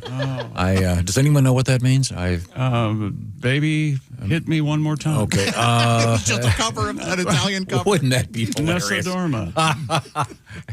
For his final performance, he's covering some Britney Spears. There's a good one now. This is for you, Josh. You've got the EGOT. You know what that is? I do, yeah. Did Tom just say? He did. The Emmy, Grammy, Oscar, Tony. Okay. Yes. This guy has the similar thing. Born in 1906, Lon Chaney Jr. Oh. Of course, mentioned in the great song Werewolves of London. But he's got the equivalent of the EGOT because he played all of them. Yeah, Wolfman, Frankenstein, Dracula, and Mummy, right? The Mummy. Yeah. Wow. I didn't know that. Yes. Yeah, but the Mummy he kind of phoned in. Oh, sure, yeah. That's like hitting for the cycle for monster movies. Let's see. I don't care about him. I don't care about him. You know, when you make a Mummy movie, it's the only time you say that's a wrap at the start of filming. Oh. Oh, I can't believe I got applause for that. Distant, quiet applause. Happy birthday, born in 1967, Laura Dern. My buddy had a cat that looked just like Laura Dern. And we called it Laura Dern. Laura yes. Dern? And if you saw it, you would go, that is I'm Laura telling you. Dern. You know that Laura Dern really isn't a person. If you look up Trevor Lawrence, quarterback of the Jaguars, and Laura Dern. I contend, I would say this, Laura Dern is not a real person. It's actually Meryl Streep. She's that good. Oh, You can't tell the difference. Let's telling see. you, Happy birthday, Elizabeth Banks. She's great. Yeah. She is great. You think she has any account of the savings and loan? Anything? No. My name is Banks. Elizabeth Banks. I do all my business at savings and loan. I think the savings and loan all went out 30 years ago. We'll call it. We're going to call it a day. Savings and loan. Thank you. Thank you very much. We're going to come back with little Timmy Cavanagh. Mr. Potter. These are the O'Reilly Auto Parts Studios. This is the Bob and Tom Show. Thanks for listening to the Bob and Tom Show, sponsored in part by Java House, the official coffee and refreshments of the Bob and Tom Show.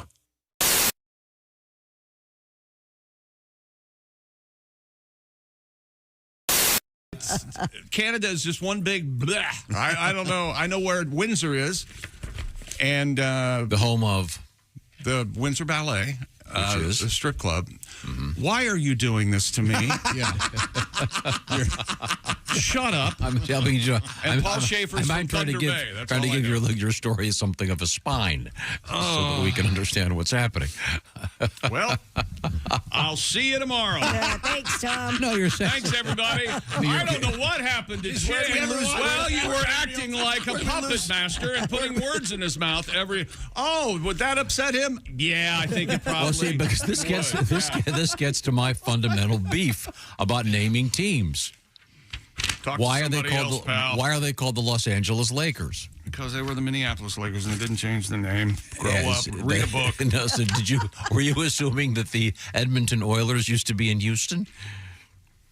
It's a fair question, Chick. We don't know. I'm sorry, I missed your question. You're asking why they were called the Edmonton Oilers. Was there oil there? American students are woefully undertaught about Canada. Yeah. We should know a little bit more about it. Certainly are. It should be one big country. Why can't we annex Canada to make it? It's real close, I hear. Northern. It's real close, yeah. Northern America. Yeah, you hear all about Mexico almost daily. Nothing about Canada. You know the weird thing about Canada? Michigan touches Canada. Yeah. What? Also Wisconsin. Also Washington and Maine, I guess. Figure it out. Let's get one state, one border. But as far as I know, that's it. No other states touch Canada. So what you're saying is that's where we're building the wall? I'm not saying anything to you. I'm not speaking to you. You're saying we're building a wall. Shut your mouth. Talk to Josh. Get off my ass. Not today. Get off his ass. Not today.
Fun? You gonna laugh? Well, yeah. But there's a poster.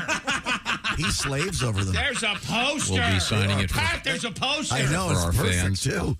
I'll stand over Chick's shoulder. And what do you sign? It's like CHICK. It's like a playing card. Can we make him any smaller? I don't know. Uh-oh. Wow.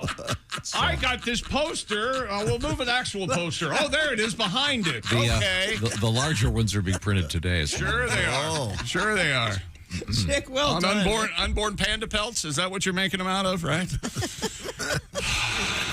What is wrong with you? Nothing. I'm doing just fine. Yes, Stand out. Don't look at me. You're not in the poster, Christy, because you're not going to be I there. can't be there, sadly. Where are we going to be? We're going to be at Osceola, Iowa, coming up Friday morning. Don't forget your poster. Oh, now Tom's going to get really mad. Not bad. That's never happened before in my life. I have time to. I really get. I do have time to remove Chick from the poster. Well, please, please. Then you wouldn't have to sit there and sign them for the next 2 hours. Oh, yeah, there's probably going to be 10,000 posters at the last minute because, we had to have a trumpet solo. And then, Hi, everybody. Christy Lee here, inviting you to join me September 23rd as we explore iconic Italy with Colette. Our journey takes us from the classical sights of Rome to the cultural treasures of Florence, plus the enchanting canals of Venice. I've never been there. I am so excited to ride with a gondola. Discover the masterpieces, too, of the Renaissance and the priceless artifacts of the Vatican museums. We're also going to take in the old world charm of the medieval villages in Umbria and Tuscany. We'll enjoy wine along the way and a chef-led cooking class. Enjoy an overnight stay in glamorous Lake Como.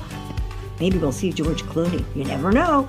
This and so much more. Colette makes it so easy. You don't have to do anything. They take care of the flights, all the meals, the hotels, and of course your local experiences. All you got to do is have the time of your life. Call Colette.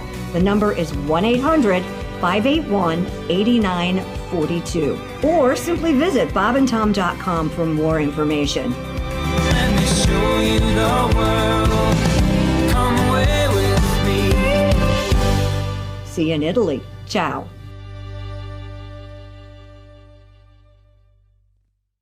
Welcome aboard. And here's your company phone. You wouldn't make your employees use this. Or this. Or this. Hey, bear with me, guys. So why would you make them use these? Okay, here we are. It's the Bob and Tom Show, the O'Reilly Auto Parts Studios. Here we go. Hello, Jess Hooker. Hello, Chick McGee. She's over there at the Bob and Tom News Center. There's Pat Godwin. Hello. Guitar at the ready. Ready to go. That's what I understand. There's Josh Arnold. Hi there. He's at the I Hate Steven Singer sidekick chair. There's Ace Cosby. Hey, Chick. Hey, indeed. I am Chick McGee, and here's Tom. What do you got going over there, buddy? I think I've got electricity running through there we go. There he is. On the big screen. It's a guy that Edgar Witter said, Jesus, that guy's white. It's little Timmy Cavanagh. That's fair. Hey, Tim, we played your Detroit Pistons songs, one of my very favorites, your tribute to the Detroit Pistons. And then Mr. Godwin, of course, gently stole it for a version of the William Shatner song. Yeah, Shatner. And then that ended up in a Super Bowl commercial of sorts. I don't know if you saw that. Did you watch the Super Bowl? Yes, that particular gag is part of a commercial with Mr. Shatner for Raisin Bran with an entire theme of, the effects of bran. In any event.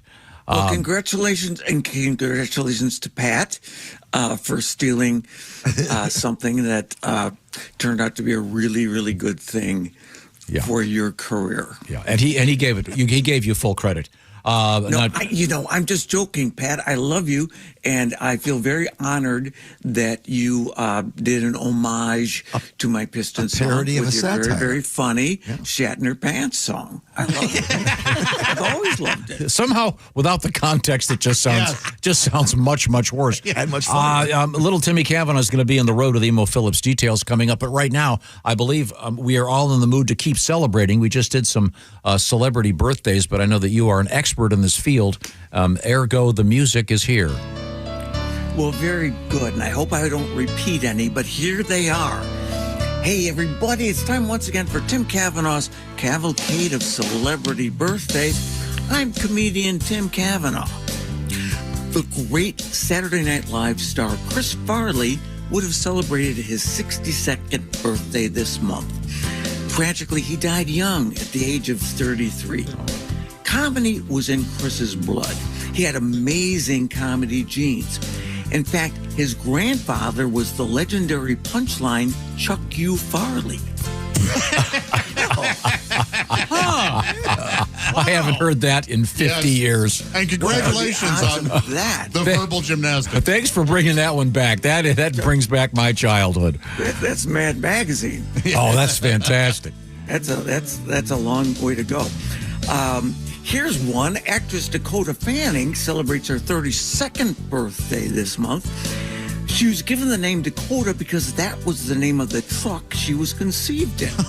According to her sisters, El Camino and Greyhound number 156, Dakota was the lucky one.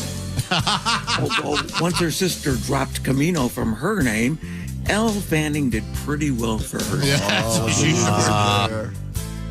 Full name El Camino Fanning. Born this month back in 1819 was Christopher Latham Scholes, the inventor of the typewriter. When I took typing back in high school, I had a huge crush on the girl who sat next to me in class. My plan was to dazzle this girl with my incredible typing prowess, which, Jess, you know, really turns girls on. Well, wouldn't you know, I was the one student in the class who got stuck with the typewriter with the spastic colon. Oh, very hard to impress a girl when your equipment isn't working right.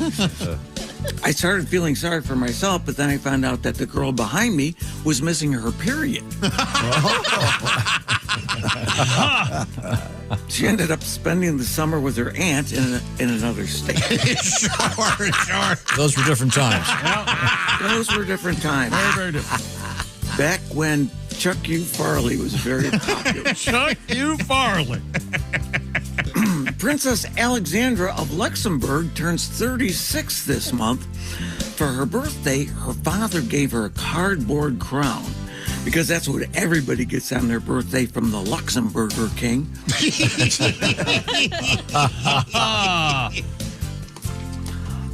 Also turning this week is singer, songwriter, producer, and 2021 Super Bowl headliner, The Weeknd. Last year, he earned $300 million, making him the highest paid entertainer in the world. In his adopted hometown of St. George, Ontario, a whopping 91% of all commerce is generated by one of The Weeknd's many business enterprises. When I asked a townsperson about the employment picture there, he said, "Everybody's working for the weekend." Absolutely. Oh, yeah. They're all. Everybody wants a new role. The person continued. We're getting Chuck U. Farley and this classic. Everybody wants some Shatner pants. There you go.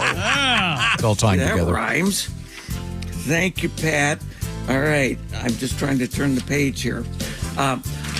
You know, I get complaints sometimes that some of my jokes are a little long, like the last one, for instance. And so I've added a little section to my my presentation this morning that I'm calling quickies. These are just shorter jokes. Okay, so we'll see how this goes. The late actor Sidney Poitier would have turned 96 this month. He had an amazing life. High point, lilies of the field. Low point, pushing up daisies. Very nice. Here's an even quicker one. Turning heads, turning letters, turning 69. Oh. Vanna White. Ah. All right, not funny, but it got all the information in there. More of an Entertainment Weekly headline. Yeah. Yeah. The fact that she's 69 is just kind of amazing to me. Okay, singer-songwriter Ed Sheeran turns 35 this month. I just found out that one of his biggest songs, The Shape of You, is actually about pitcher Yu Darvish. How odd. That's weird. Yep. 3 weeks ago, Darvish announced his retirement from the San Diego Padres, and I'm guessing from what I heard in that song, that means you and Ed will be moving in together. Because Ed really likes the shape of you. Here's another quickie. This month, back in 1867, British chocolate manufacturer William Cadbury was hatched. See, he's from the egg family. Absolutely. Tom Waits, but there's no joke. All right. Tom Waits is 76. All right. Some sad show business news to report. After 50 years together, the comedy magic team of Penn and Teller are splitting up. Teller, who's celebrating his 78th birthday this month, is retiring from the act, which has Penn scrambling to find a replacement. Until a new permanent partner is found, the act is going under the name Penn and Automated Teller, with half the laughs delivered through a pneumatic tube.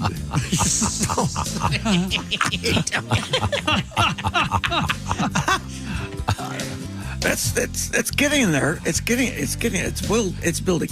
Hey, here's one. How about a celebrity birthday brain teaser? All right, I don't know if you guys are up for this. Yeah. I've got $11 for anyone who can get this one in less than 10 seconds. All right.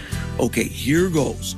If you string together the words for a London toilet, a baseball field, and a type of screwdriver, you'll get the name of this 64-year-old actor. Lou Diamond Phillips. All right. Well, you know what, Josh? You're going to get the $11. Thank you. But I had it because too. you got the full answer correct. I'll split it with you, Tom. Yeah. All right. I think that's equitable. I was not able to do that because the rules of the game are. But you got Lou Diamond Phillips. That was very good. Born back in 1809, was the man who invented the Reaper, Cyrus McCormick. His invention changed agriculture and music history. I mean, without him, Blue Oyster Cult would have sung, "Don't Fear the Scythe Guy." Yep. Yeah, good point. Turning 80 this month is Paul Dean from the Canadian rock band Loverboy. Aside from being a killer guitarist, he also co-wrote one of the band's biggest hits, "Turn Me Loose." He also co-wrote another of their big hits, "Everybody's working for the weekend." You want a piece of my heart? You better start from the start. If William Shatner sharks. All right, just trying to figure out what rhymes. Okay, born this week back in 1828 was science fiction writer Jules Verne. He wrote such books as 20,000 Leagues Under the Sea and Around the World in 80 Days. Imagine his disappointment when he died and his journey to the center of the earth ended after just 6 feet. What a shame. Born way back in 1564 was astronomer and physicist Galileo, the father of modern science. At Galileo's 69th birthday party, he offhandedly told his friends that he was excited about his 70th trip around the sun, at which point he was arrested for heresy. He should have said he looked forward to the sun taking its 70th trip around him. Yes. Which was the prevailing belief at the time. Well, the arrest definitely put a damper on the party. People still stayed, enticed by the banners on the wall that said, "Enjoy 69." And the 69 part is not gratuitous. The only way that the joke worked in terms of the year that he was arrested, he was 69. Okay. Celebrating a birthday this month is Andrew Mountbatten Windsor, the former Prince Andrew of England. Uh-oh. When asked what he'd like for his birthday, he said, "I'd love an exquisite 12-year-old Scotch McCallan or McDougal or McPherson or whatever last name you can procure for me. Andrew will be 66 this month, 1 6 short of being the Antichrist. Well, that wraps up another edition of Tim Cavanaugh's Cavalcade of Celebrity Birthdays. Well, next time, remember, who needs a calendar when you got a Cavanaugh? Thank you, Tim. Tim Cavanagh on tour. Thank you guys. Including a bunch of shows with Emo Phillips, the man, the legend. Emo is back out there with Tim at the Columbus Funny Bone Wednesday through Saturday. So that's next week. It'll be the 18th through the 22nd. Also, you're going to be at the Fort Wayne Summit City Comedy Club and the Toledo Funny Bone on tour with Emo Phillips a week from this week. And then Friday the 27th, the Brown County Playhouse in Nashville, Indiana with Dave Dugan and Dave Wilson. And then the Princess Theater in Rushville with Dave Dugan and Dave Wilson on the 28th of February. Thanks, Tim. Always a pleasure. Tom, I hate to interrupt, but we have a Valentine's concert this Friday at the Hastings Auditorium in Hastings, Nebraska. With the great Bob and Tom affiliate KROR there in Grand Island and Hastings. So it's a late show, 10 o'clock at night, Valentine's concert. It's a great one for lovers because my show, you can make out during it. Oh, all right. All right. Well, thank you, Tim. Now we'll have a nice day and a nice life. We'll be. Thank you. Wow, that sounded final. I just like to cover all the bases. I really went too far somewhere. That was great, Tim. Oh, we'll talk to you soon, guys. All right. Right now, I want to talk about. Speaking of great things, how about the beautiful Aura frame? There's one right behind. Let's see, who's that picture? What picture we got up there? Oh yeah, there's. Is that Pat? Patty G. Yeah. Oh, and that's Justin. That's Justin Willman, the magician. Oh, okay. Yeah, there with you me go. backstage, and Patty G. There's one of Gravy. There's one of the boys. That's Willie G and me, and then there's Josh's little kitty cat Gravy. Isn't that sweet? What am I looking at? I'm looking at this the rotation on the Aura frame, loaded by Miss Hooker and me. I did it from my house. It's amazing. What? Everybody. Oh, is everybody participating? Yes, Yeah, we've you can all send got the link to anybody and they can upload photos. You sent the link to these guys? Yeah, I did. I had no idea. And I'm telling you, the best part about this is you get this for your mom and dad and send that to them, and they get up every morning, see their grandkids, see new pictures. All right, this is awesome. It's called the Aura Frame, A-U-R-A. I love this. I have one at my house now after we're seeing it here.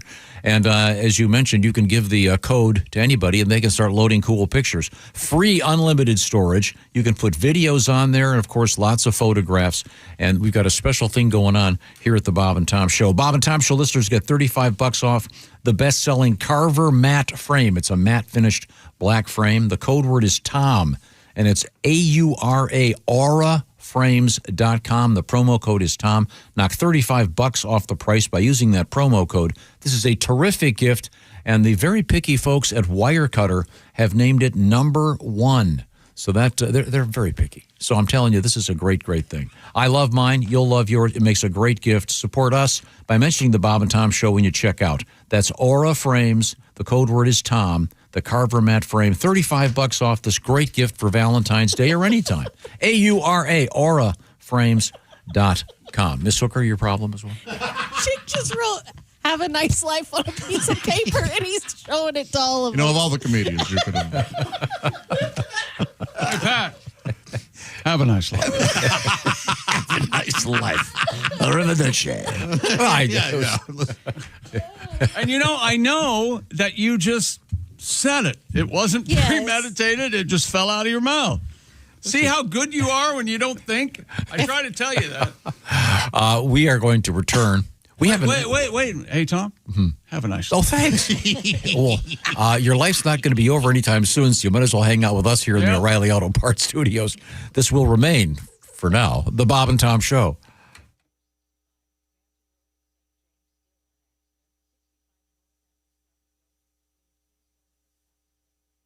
Q95 traffic.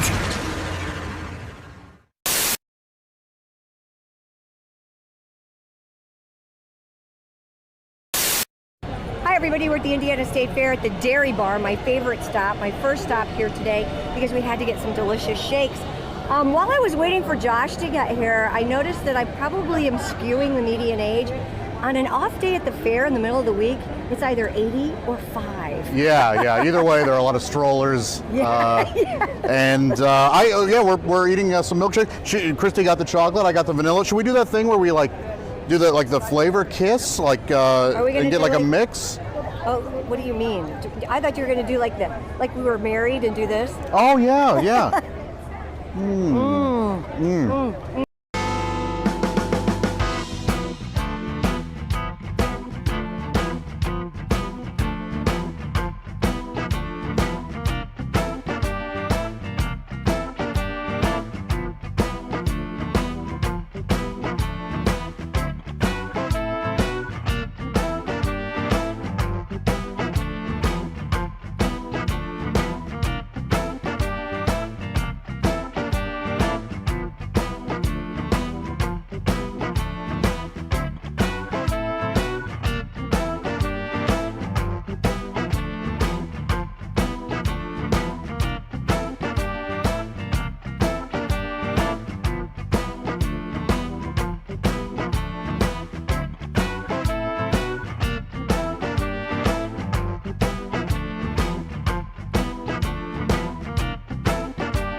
I'm backtracking. No, I didn't mean that. I didn't mean it.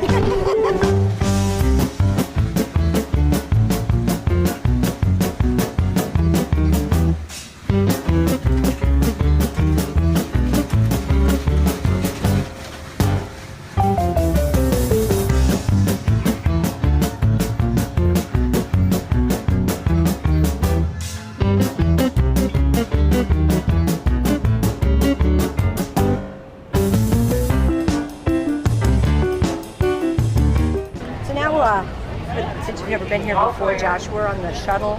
Yeah. This is powered by a tractor. If you're really into tractors and you've never been to the state fair, since I have to leave soon, you ought to go to Pioneer Village because there's a great John Deere exhibit. Okay. Also on the other side, the FFA has a wonderful little barn, and they've got little goats and little sheep and these really cool Indian cattle or something. And you can feed them carrots, and they're just adorable.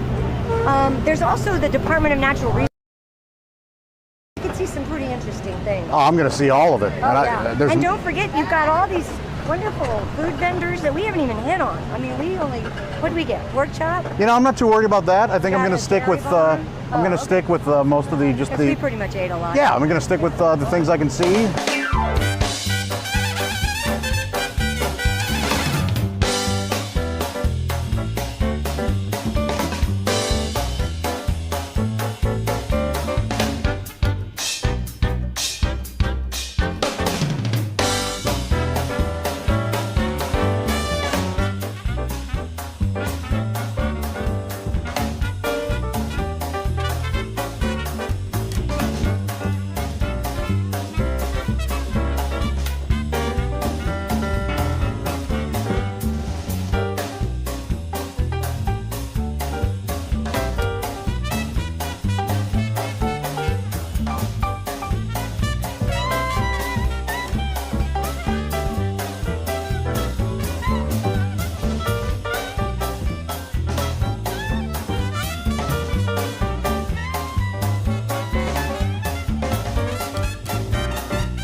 right. Look at these sales, guys. You wouldn't make your employees use this. So why would you make them use this? Java House Cold Brew Coffee. Enjoy it hot or cold. Amazingly smooth. Oh, that's hot. Coming March 2nd, it's the new BobandTom.com and the new Bob and Tom app. Both faster, cleaner, and simpler with easier access, more choice, and no hassle. More Arnold. Hi there. There's Ace Cosby. I'm Chick McGee. And now, ladies and gentlemen, a big round of applause. Man of the hour. It's Tom Griswold, everybody. Tom Griswold. Just trying to underscore the length of the previous segment. Yes, sir. Segment. Yes, sir. We haven't had time to talk to Miss Hooker much today. Well, and we've got two sports stories yet. Oh, we do? Yeah. 84-year-old Linda Sinrod has officially retired as the oldest. What's her name? Sinrod. Now, Sinrod, wasn't that the nickname of your penis in college? Yes, it was. Yeah. The Sinrod. Anybody want any of this Sinrod before I put it away? If you go to a religious college, I think that'll. I'm sorry. What? She retired as the oldest female ice hockey player in the world. Wow. Ms. Sinrod earned the title after playing her final game with the Capitals Women's Hockey League at 84 years, 198 days old. She didn't even start playing hockey till she was 35, at a time when women had no professional league and no Olympic recognition for the sport. I thought you were going to say had no business playing hockey. She helped found one of the first women's hockey teams in the Washington, D.C. area. That's great. Her final game ended in a loss. Oh, well, what are you going to do? I mean, I don't. I bet they did lose. They had an 84-year-old woman on their team. What are the odds? What are the odds that she has any teeth? I mean, if she's been playing hockey since the pre-helmet days, pre-face mask days. Huge shout out to the USA women's hockey team right now. They're 3-0, and each one of their games they have scored 5 goals and 2 shutouts out of those 3 games. Wow. They play Canada today around 2 p.m. Eastern. Oh, that'll be where the rubber meets the road. You're exactly right, Jim. And any one of those women could kill all of the men in this room without pads on. They are badass. No. And a Chilean man and his 2 sons. Oh, hang on a second. Stupid world record. This is stupid. A Chilean man and his 2 sons have broken the Guinness World Record for the highest altitude achieved on a motorcycle. Now, see, I saw the headline. I thought, that means these guys have jumped a motorcycle. Sure. Whatever, 600 feet or something. I think it means they rode a motorcycle at a high altitude. That's what I thought, to the top of a mountain or something. Denver, yeah. See, it'd be much cooler if they went off a ramp and went as high as a mountain. I'm just saying. Francisco Rincaré and his sons, Max and Tomas, claimed the title by ascending to Chile's Ojos del Salado, which means Chile. Salad eyes. Red pepper salad. Chile. Are we saying Chile or Chile? Chile. Chile. Mm-hmm. I don't think so. Yeah. I like to go out with her because Chile. Chile. Chile. Yeah. Chile. Pick up on Chile. They went 21,781 feet. See, there's no joke there. There's no double. It's the same joke. No, there's no double entendre there. Yeah, you're right. No, you're right. Because there is no country called Chiblo. You see, if there was a country called Chiblo, like maybe you could have a Moby Dick thing, Thar Chiblo. 21,781 feet. What a dumb story. The family. And I say the highest biker of all time has to be Dennis Hopper. An Easy Rider. Oh, yeah. They were on drugs. That still holds up. The you great scene remember with the ending Nicholson. of Easy Rider? Oh, yeah. Did you stand up and clap? Oh, yeah. So thank God this is over, and there will be no sequel. Thank God. Man, let's just put a camera on a baby's head. Oh, come on. Are you kidding? Nicholson? When he offers him the joint, he goes, "No, thanks. I got my store-bought. I got my store-boughts? Come on." I like Easy Rider, but it is meandering. When's the last time you've seen it? About 10, 15 years. Oh, yeah? Yeah. The term, it does not hold up, carries a lot of weight. But don't you agree this would be a much better story if these guys went off a huge ramp and went the highest So you want but that's not it, though. You want someone to jump over an obstacle at a high altitude. I want what is the highest jump a motorcycle has ever made? So from the ground up into the air. not with a real motorcycle, and they actually landed, not a parashute thing. Would it be an Evil Knievel record? No, Evil. He had that whole thing didn't work out. The Snake River. As soon as they took off, the chute deployed. Remember that? Right, I do remember that. Still, I'd just be curious. I know they've gone over some. They used to go over the big fountains in Vegas. Do you remember the hype and the Evil Knievel jumping Snake River Canyon was everywhere? Yeah, that was huge. You don't get events like that anymore. That was almost as much as Geraldo going into the safe, whatever. The guy climbing the building on Netflix. So that's essentially the same thing. Yeah, but it didn't get that. There's nothing that gets that much hype anymore. Well, right. I mean, there were 3 stations, except maybe the Super Bowl. But they're gonna have trouble next year getting it hot after this snooze fest this year. You think? Less people will watch the Super Bowl next year because this year's game wasn't. Oh no, they'll hype. I'm just saying they're going to have to give it some extra hype. The next thing he'll say, extra hype. Yeah. The next thing he'll say is, "Well, you watch, ratings for this coming season will be down because the Super Bowl was, in his opinion, boring." I don't know. That's what you just said. You said they're going to have to over advertise. I think they got a lot of people that have probably never watched a football game to watch the football game, and it was boring. You're one of those guys. You're a network executive who says, nobody'd watch Sunday Night Football if it Carrie Underwood or whoever the hell it wasn't singing before the game. No, you don't have to have any advertising for the Super Bowl. Anything, just kick the game on, and it's 35 million or whatever the hell the number is. Well, they lost me. Okay, so they're going to have to do extra advertising to get you to watch next year. You really thought that was that bad of a game? Yes, it was boring. I don't think I can. I was bored, but I can't. I'm not the right guy to talk about it. Exactly. Right. I don't know what. Yeah. No, but you're not a football fan. But neither are you. They're trying to make it more interesting, and they didn't. Do you consider yourself a football fan? Yes, I am a season ticket holder. I don't think that constitutes a fan. Tell that to my accountant. Wouldn't you like to talk to his accountant? Guys, you know what the last thing? Well, I was going to say, last time I talked to them, they were checking him in. If you know what I mean. You know what I'm talking about, Pat. The last thing his accountant would say to you is, "Can you tell Tom hi for me, please?" That's exactly. And that's sports. One more final word in sports. Mr. Randy Watson, yes! Yeah. When we come back, we're going to get Miss Hooker's first story of the day. Yeah. And I believe there's a song coming out of it. Sure. Okay. Is that correct? Let's do it. Okay, right now. Let's do it. Right now, I don't want to have to say have a nice life to you because you failed on Valentine's Day. Uh-oh. I have been coaching you guys.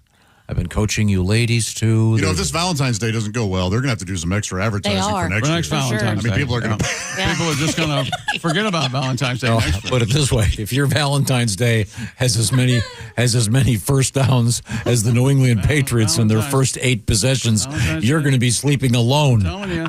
If Boring. they don't start promoting the National Football League, it's another fade away. Oh, boy, another kick. That's 4 kicks in a row. Has anyone ever heard of a touchdown? Okay, somebody throw the ball more than 10 feet. That's right. All right. Poor NFL, we hardly knew. Steven Singer, Jewelers. Steven Singer's our buddy, and he's got a dog named Buddy. And he's got something for you. What? I would rather play with Steven Singer's dog than you. Then watch the page. or watch that stupid, boring Super Bowl again. What about me and you watching a game? We'll watch the first game next season. Together? The Seahawks will be hosting a game next, whatever the first Thursday. And we'll live stream it. Yes, and you talk about a number. You and me, just off the cuff, laying on the couch watching a game. There'd be a lot of me. I'll be right back. I'm going to walk the dogs. Right. I'll be right back. I've got to go do something on my phone. Hey, if somebody passes the ball more than 10 feet, call me. Valentine's Day is coming up this Saturday. Nice house you got here. The clock is really ticking, so you got to get this done. I'd say get it done today. What am I talking about? I'm talking about getting something nice for your What are sweetie. you talking about? At Steven Singer Jewelers, including the Sunset Gold-Dipped Rose. There's one right in front of Miss Hooker over there. It is a beautiful, it will last forever rose because it's dipped in 24-karat gold and it's got beautiful sunset colors. The petals are lovely. The leaves are a nice green, emerald green. You can get one of these for $89, and picture this in the vase. It'll last forever. Or you can just get some good old-fashioned diamonds. How about a nice diamond engagement ring for your sweetie? That would go over pretty well. Or perhaps diamond earrings. The At Last bracelet is one of Christy's favorites. That's a great value as well. And, of course, Steven Singer has his amazing guarantee. It's famous. He's also famous for his fast and free shipping. Now, with Valentine's Day Saturday, I would say get this done today if you want to take advantage of the free shipping.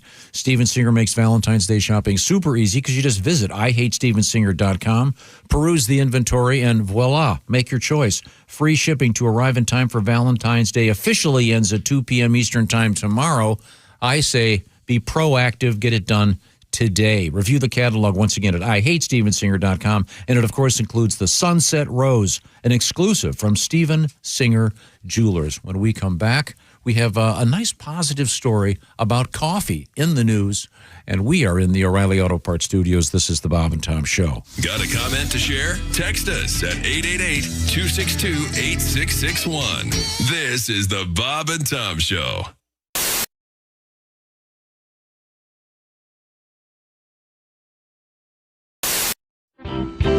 We're talking with comedians Mark Klein and Nick Griffin. Nick, anything new in your life?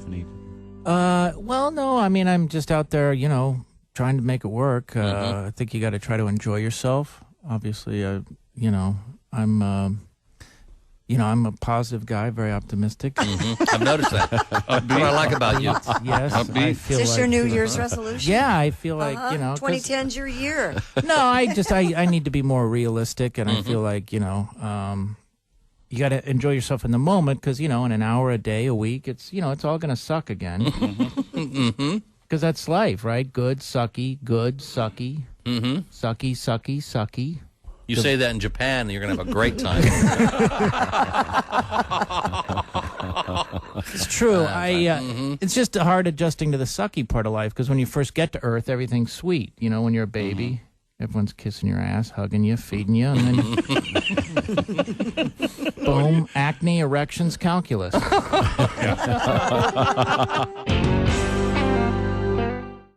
guest.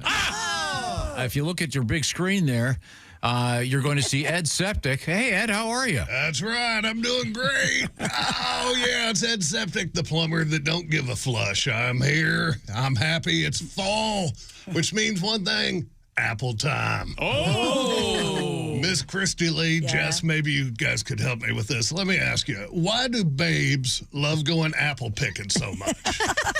Well, you're outside. It's pretty. It's nice. You get fresh fruits. I get that, but you're paying a company money to do their job for them. Actually, that's a pretty brilliant business model. Actually, it probably only works with apples, though. Yeah? Your old lady can't be all like, hey,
Bad septic. Oh. Do you know about that ratio thing? The ratio of guys to girls in Alaska is 6 to 1.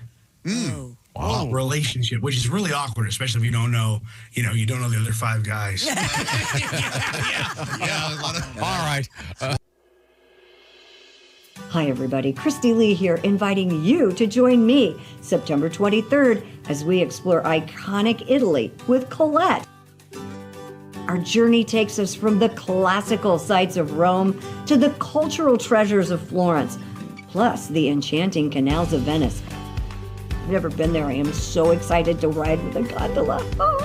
Discover the masterpieces, too, of the Renaissance and the priceless artifacts of the Vatican museums. We're also going to take in the old world charm of the medieval villages in Umbria and Tuscany. We'll enjoy wine along the way and a chef-led cooking class. Enjoy an overnight stay in glamorous Lake Como. Maybe we'll see George Clooney. You never know. This and so much more. Colette makes it so easy. You don't have to do anything. They take care of the flights, all the meals, the hotels, and of course your local experiences. All you got to do is have the time of your life.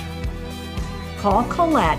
The number is 1-800-581-8942. Or simply visit bobandtom.com for more information. Let me show you the world. Come away with me. See you in Italy. Ciao.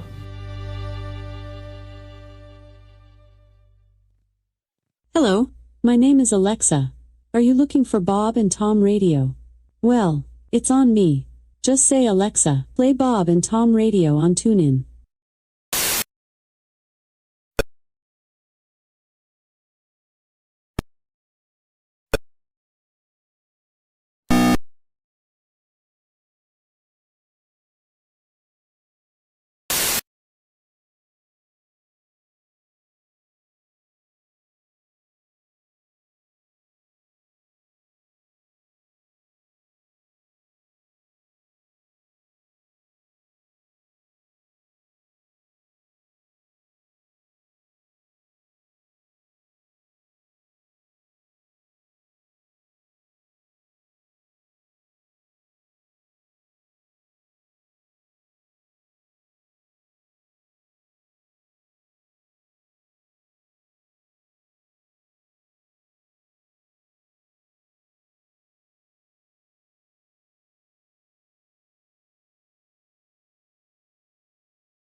.com. Hey, welcome back to the Bob and Tom Show. We're in the O'Reilly Auto Parts Studios at the News Center. It's Jess Hooker. Hello. There's Pat Godwin. Hey, Chick. There's Josh Arnold. Hi. Ace Cosby's here. Hello. I'm Chick McGee, and here's Tom Griswold. Hello, Tom. Zip, son of a... Caught you by surprise. No, the button was stuck. Yep. I'll have the button cam. You can see me hitting it and not functioning. I'll have to get Eddie on it. I know it. We have Miss Hooker over there in the coral-colored sweatshirt, hoodie. Hoodie. Thank you very much. Okay. Is it red? I thought it was red too, Josh. But you know what? Coral color. If I've learned anything, just don't argue with them. Like whatever they see, whatever they think is happening. You know what? That used to be my philosophy for. Yeah. I'm done with it. It's old fogey. Every silly thing he says, I'm arguing. It's not. It's anything. It's not red. There's no way that's red. You don't think this is red? It's more pink than red. I thought you said coral. This is red. Didn't you use the term coral earlier this morning? I said coral. I think it's more coral. What's something that's red? That's clearly red. I don't think that's red. You don't? No. That's red. It's light red. It's just it at one point it was probably bright red. Oh my gosh! I'm looking at the color palette. Yeah. Coral is pretty damn close. Is it really? I would say it was more orange. Chick McGee. You know, Chick, why we ever doubt you? I don't know. I know. It's got to be frustrating. That's it. So I can't see any of you from up here. Your eye for fashion is amazing. Thank you. And you've switched from being obsessed with shoes to being obsessed with the quarter zip, the full zip. I don't have. Okay, I think you're right. He's always been on the forefront of men's fashion. I don't mind wearing a nice shirt. Nice what? You deserve it. Nice shirt. Nice shirt. He said shirt. Taking a nice big hairy shirt. Okay. I apologize. Nothing more relaxing. Wish I hadn't noticed what color you were wearing. I want to hear a positive story about coffee. Okay. Because I enjoy. You know who's got one? Jessica? Oh, Coral Shirt. Tell him, Coral Shirt. Okay. A new study suggests that drinking 2 to 3 cups of coffee a day may help support brain health. Researchers found that moderate consumption of caffeinated coffee or 1 to 2 cups of tea per day was linked to better cognitive function, slower cognitive decline, and a lower risk for dementia. Isn't that great? Finally, a good reason. Yeah. Yeah. My brain. Yeah. Coffee's good for my brain. My brain. The best part. See, if it's going to put dementia off a little bit, yeah, which is what it sounds like, the best part of waking up is remembering where I put my cup. Very nice. You don't drink coffee, do you, Ace? No. Do you? And Chick doesn't drink coffee? Mm-mm. Okay. I like caffeine, though. That adds up. Isn't that? What? There's nothing else in caffeine but coffee, but caffeine, right? No antioxidants? Plenty of antioxidants, a lot of potassium, a lot of in my case, a lot of cream. A lot of vitamin L. I'm going to have a banana. Just eat a banana. You need your vitamin L. No, Pat, do you drink your coffee neat, if you will? You want to know how I like my coffee? Mm-hmm. I'll tell you. I like my coffee like I like my women. Uh-oh. Full of Irish whiskey. I like my coffee like I like my ladies. Oh, in my lap in the car. Oh, that's kind of risky. I like coffee and women to be uncomplicated. Room for cream, of course.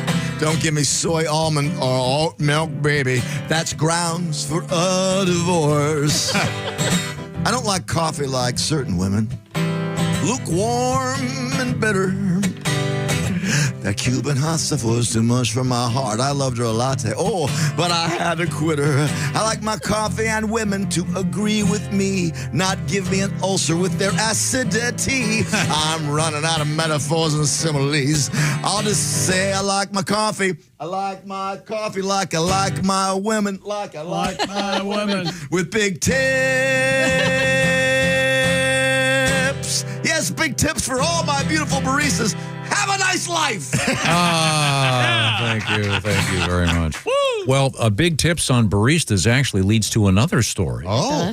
Yeah, we have another. Wasn't there a coffee shop masquerading? Oh, yeah, hold on. Give me a second. It's in California. I remember that much. Hold on. It was one of those things. What is the show that just had this? Landman. Landman features this. They had they had the drive-through coffee place with the buxom babe at the window. Yeah, a California coffee shop owner is accused of secretly operating it as a strip club. Oh. Garden Grove Police Sergeant Nick Jensen told the Orange County Register that their investigation found employees of the DD Cafe wearing bikinis or in various states of undress while serving customers. And it's called the DD. It doesn't say double D. It just, there is 2 Ds. Oh, DD Cafe.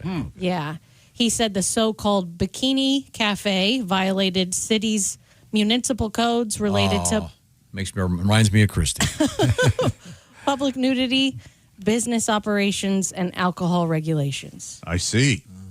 So they were putting booze in the coffee then, eh?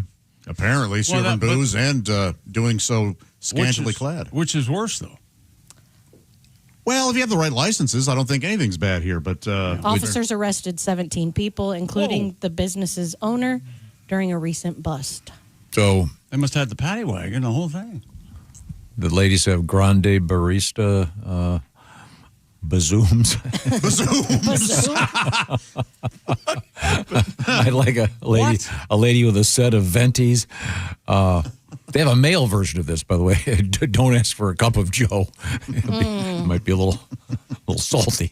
Oh, old salty. Drinking my own quack. Yeah, I guess these are becoming more popular. The drive-through one, like you said, in Landman, like near construction sites, Right. shift jobs. So the only that kind of problem is stuff. these guys weren't licensed to do this kind of thing. Well, yeah, and a lot. This says various states of undress. I think wearing a bikini and serving coffee is fine. But having your jugs out. Yeah. This latte is very robusta, you see. So would you have a problem It's if a you lappuccino. you see the car in front of you and the lady reaches and gives him a cup of coffee and then reaches back in? And you can see that she's wearing a bikini or naked? Topless and gives the guy a handy. Would that be a problem? Oh, geez. I mean, I wouldn't like it because I'd be waiting in line for Yeah. Right. That's not what she's doing. She's just naked. Well, so it sounds like it is to me. They've got to do something.